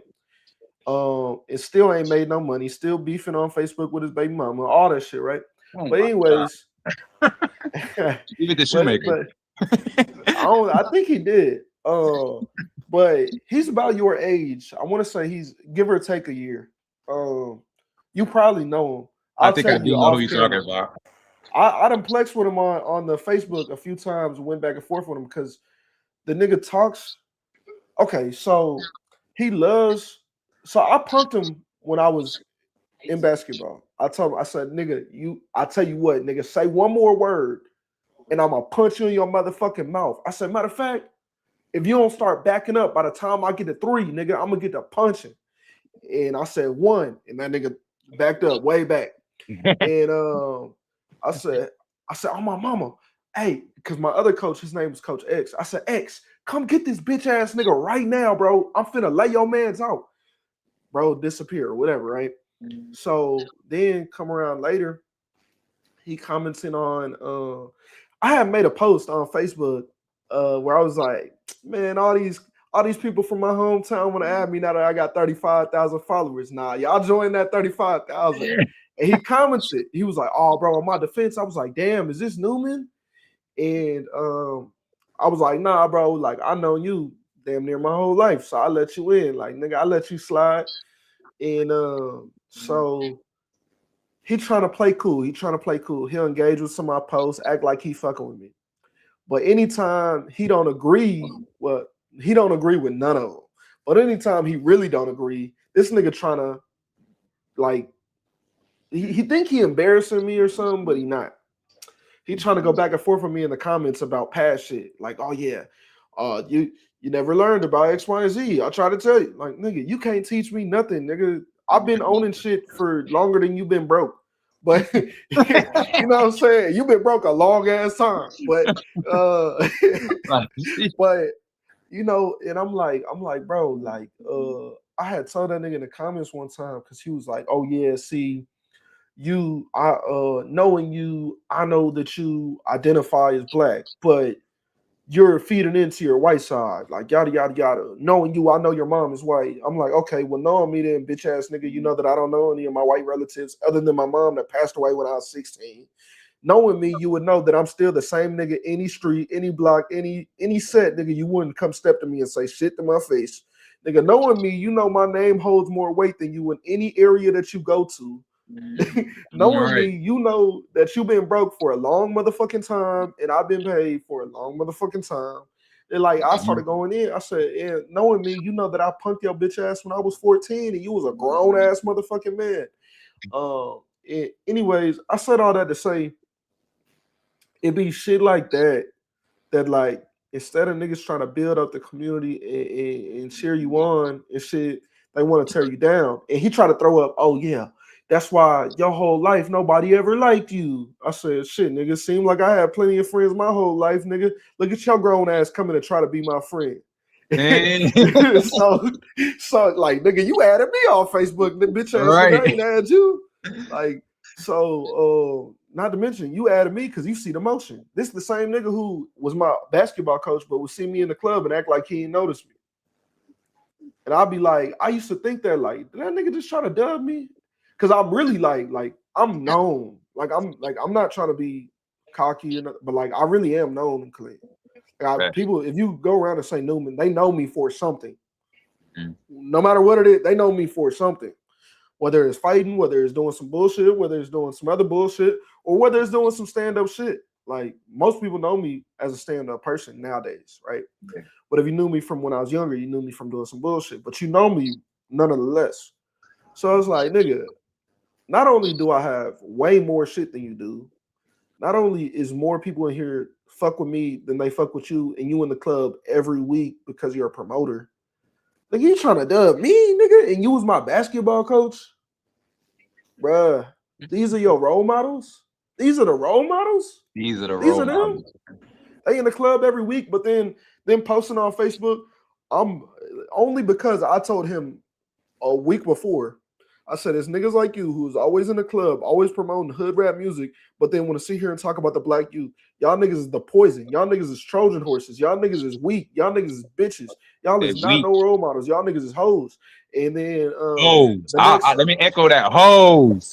Man, I tell you, like, y'all niggas is hoes for real. Because y'all don't want to do nothing. Y'all just want to be vultures and act like y'all cool. Y'all want clout. Y'all grown as fuck want clout still. Oh man. And so then the next week he gonna post some shit like, oh yeah, I'm taking a personal war against all rap and pop culture music myself. I commented, I said, oh wow, good idea, bitch ass nigga.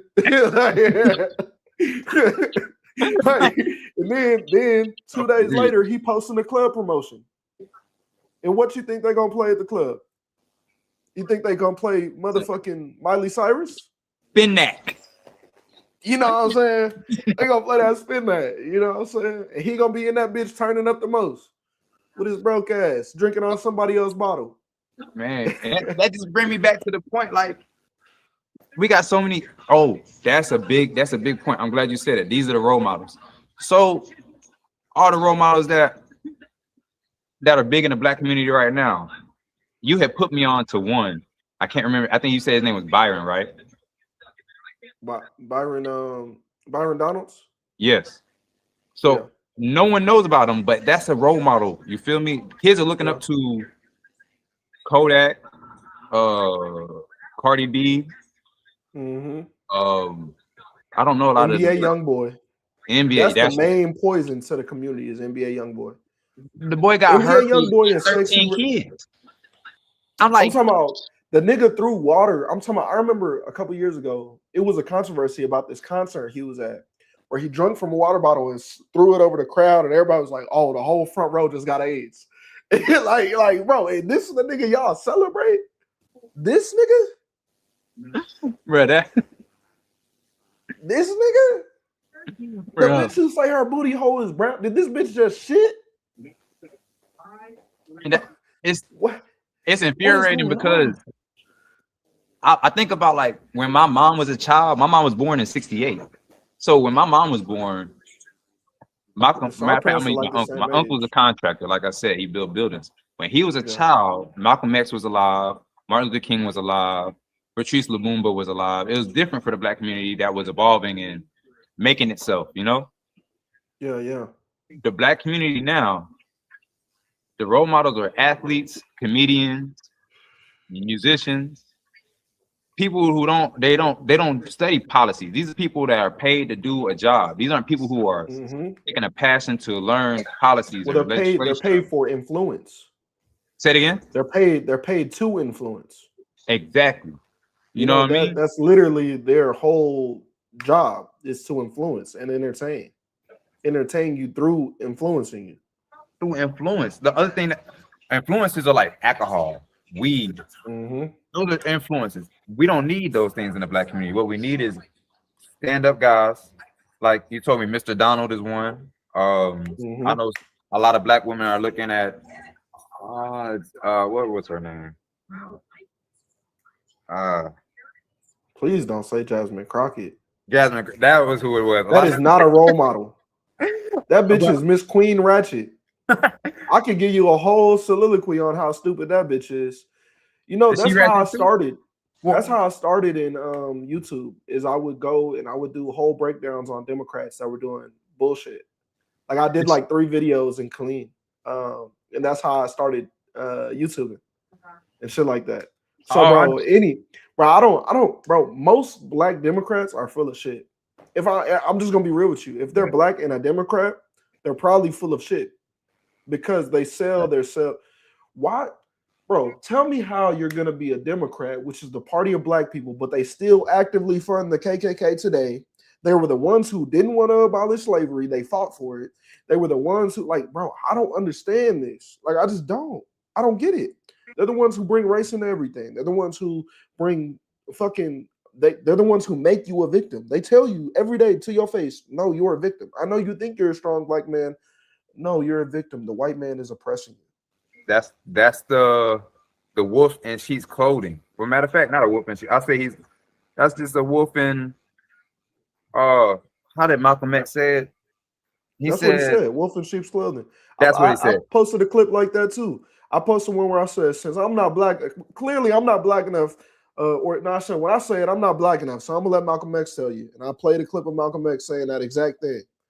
Yeah, because it's the truth. When you can be capitalized on, it's all about how you become capitalized on. Like just like basketball, if there's a short guy under the rim, the tall guy's gonna go dunk it. If it's a tall guy under the rim, the short guy's gonna stay at the 3-point line and shoot it. And shoot 3, yeah. or run around the court, tire that motherfucker out or something. Right. Like you said, there's more than one way to skin a cat. Yeah.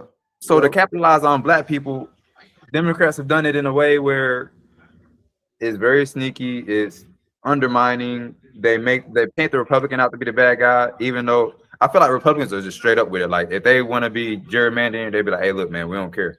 But a Democrat would be like, hey, man, your vote counts, and it won't count. Or they'll be like, it won't mean shit. I mean, shit, like, you know, and then that's another reason why I'm not too much on the wings, but I definitely couldn't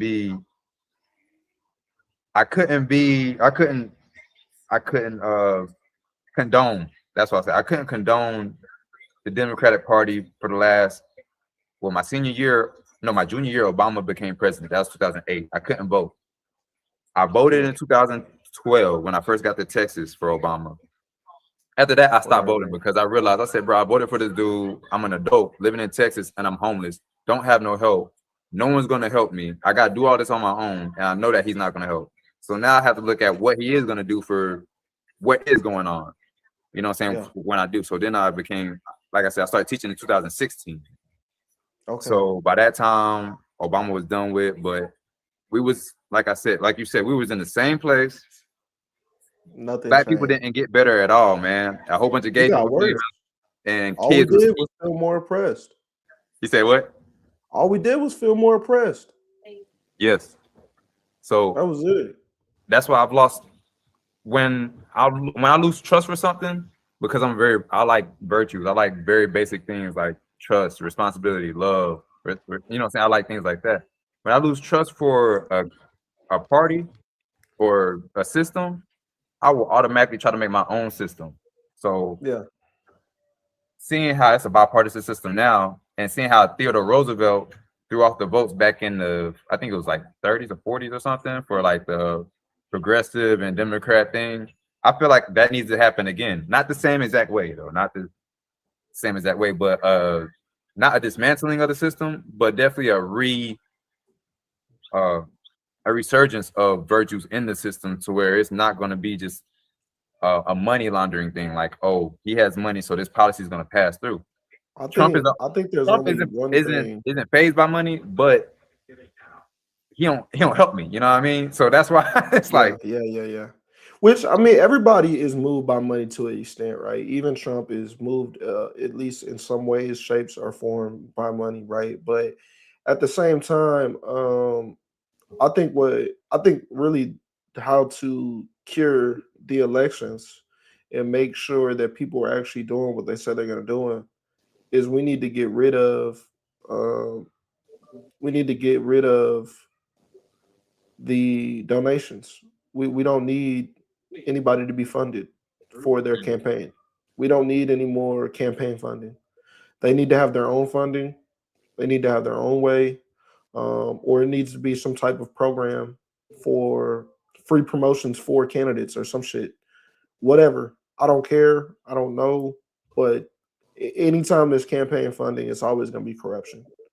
You're never going to have success in an election when there's campaign funding, because as long as somebody's sending you money, you're inclined to do. If your boss comes up and says, "Hey, look, I know you normally don't mop floors. You're the cashier, but I'm gonna pay you extra dollar this week, an hour every hour for you make 17 hour. I'm pay you 18 hour this week. I just need you to mop the floor twice." What you gonna do? man, You well, gonna mop that motherfucking floor? I'm looking for the mop bucket now. Hey, look, and you got the parasol. Hey, boss, where the parasol at? Where the pines You all know at? what I'm saying? So that's what you're gonna do, because that's what people do. When there's an incentive behind it, they're gonna move towards the incentive. We get rid of the incentives, the financial incentives in that. That's the only way to fix it. It really is. Other than that, you're always gonna have people coming in with one motive and leaving with a whole different set of agendas. You know, no longer even motives of what they want to do, but more agendas of what was given to them from Well, somebody who you'll never see or never know was given it to them. and what I see in boxing a lot of times with the promotional companies is that there has to be a deal struck between them. So I feel Mm-hmm. like if, saying Republicans and Democrats would put their own cap on it, you know what I mean, or their own. I'm not gonna say a cap on it. I would say there would have to be some type of agreement of warfare type deal, like how we have laws of war, rules to war, where Yeah, certain things can happen. There has to be. I feel like there shouldn't be no muckraking at a campaign. Like, you're trying to yeah, be president of America. You're not trying to be a comedian or whatever like that.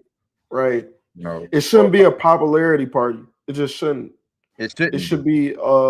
be a contest of who has the most skills to, better our country, and who is actually going to actually add value to us. It should be a contest to see the worth of the person, not who is liked more. It just shouldn't. And then Facts. another thing that goes hand in hand with that is the Senate and the Supreme Court and all those other offices. They get to stay there for 40 years, 50 years, and die in office. That shit has to go. There's no way anything is going to get fixed with that shit. That shit is crazy. Facts, But man. look, man, this has been a good show. Man, this has ran 3 hours. I normally do like an hour and a half, 2 hours, but it's definitely been good. My viewership is normally a lot higher. I think it's because of the topic. a lot of my viewers are white. So when you have a specifically black topic, a lot of them just they don't care enough to watch. But what I was gonna say, man, if you ever want to hop on some more, or even if you want to start, I don't know if you actually want to get into doing content, but if you do, by all means, you can hop on here with me weekly, bro. Man, definitely, bro. This was actually I've only dealt with one politician and clean ever, because like I said, I've lost a lot of trust for a lot of people. So I've dealt with I'm not gonna put his name out here. He's not Republican, so I'm not gonna put his name out here. Yeah, you don't want me to kick him up. Hey, next time you hop on a live, I'll be like, yeah, this is all the facts about your boy. Right. No. I talked with him. It was 2016 when I was gonna work for the clerk of the county. I was gonna try to actually run for office. Okay. Yeah, but this I think is a better start for my journey, you know what I'm saying? Especially since I want to be a pillar in our community. Yeah. We could even we could have a specific show set up to where we could be talking about. I mean, we'll talk offline about setting it all up, but definitely, bro. If you want to do, I mean, like, we could even do every Wednesday if you want, and we can hop on here, bro. I do shows with a couple different people. Not everybody is really good with flowing through conversations, bro. You are, so I think that it would be good for you to hop on here with me, man, and we can get into some topics, and I could even show you some things about creating content if you want to build your own platform and kind of show you your way, so you can get into doing that and build, your own platform. Because that's, if you ever do want to run for any type of office, you definitely want a platform of something. Definitely, you need some read following. my mind with it. You read my mind. I see. There's this one guy. I can't remember his name. He's a Republican. He's a black dude. He's in Austin. He's running for something in Austin. And I keep seeing him pop up, but he only has 6,000 followers. And I want to hit him up so bad and be like, bro, just pay me and I'll promote you. But I don't know what his policies are because he hasn't talked about any of his fucking policies. So I'm like, I don't even want to do that because I don't know what you stand for. And I'm not going to be promoting you and then you stand for some shit I don't like and now I'm pissed off. Like, I can't do that. But at the same time, I'm like, bro, you're never going to get voted in with this 6,000 followers and you're only getting 10 views on each post you're making. Like, it's not going to happen. It's not no comments. You know what I'm saying? Like, it's not going to happen, bro. Like, shit, my personal Instagram got more followers than your Facebook. Like, damn. This your fucking actual dashboard, like your professional dashboard platform. Like, damn. Jeez. So, but yeah, man, it's been a good show, bro. We definitely got into a lot of good topics. I know we kind of like widespread this whole conversation. That's cool though. That's how our lives go. We'll definitely have to get on here again. I'll hit you up and I'll send you my number too, so we can talk on the phone, figure out what we want to do. We can set up every day, same time, have the audience ready for that specific type of show style. And we can talk about all sorts of things, different politics, different shit, whatever. And anytime you see some topics or something you want to talk about, just shoot it over to me. We'll put that in the next live. But yeah, man, it was good talking to you about different things. It was good to get your perspective of dealing with the youth and being with the youth all the time. And also, man, I just want to congratulate you on being one of the good black role models, man. I'm gonna give you your flowers where you deserve them, because I'm gonna call you out when you don't. I'm gonna talk shit about you now. If I see you slacking, I'm gonna call you out and tell you get on your shit because you ain't being the right role model. I don't know if you see me. Did you see me go check outside to see if those guys? It's getting dark outside, so I wanted to make sure that them guys wasn't by my spot. You feel? Hey, look. Hey, in a month from now, I'll be convincing you to call the police on their ass. But you might, for real, man. I went to go see him. I thought Mr. Hill was gonna be outside. He does his walk arounds. He goes straight to the apartment, so I didn't see him walking yet. Jump Mr. Hill. Oh shit! They done jump Mr. Hill. I hope they don't, man. Oh shit! Oh man! But look, bro, it's been good, man. This was good. Like I said, I'm gonna hit you up offline, and we gonna talk.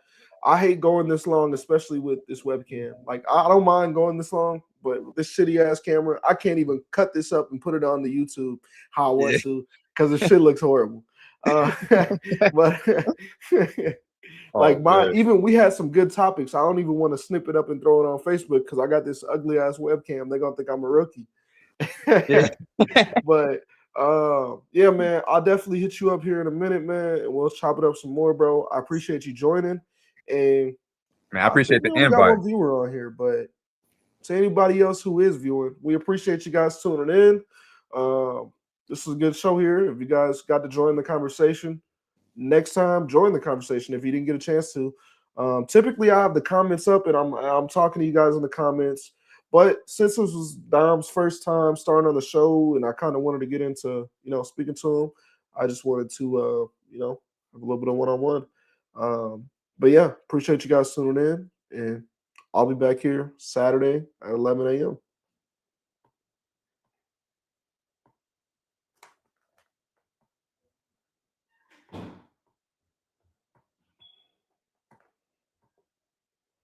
Ain't no capping in my logic, this that real tall vibe. From the south where the grind don't die, we survive.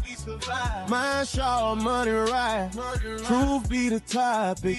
Welcome to the game. This unfiltered logic. Ain't no sugarcoating here, just truth in the topic. Speak facts, not feelings, that's unfiltered logic. Pain made the hustle made profit. I learned from the struggle, now I profit off logic.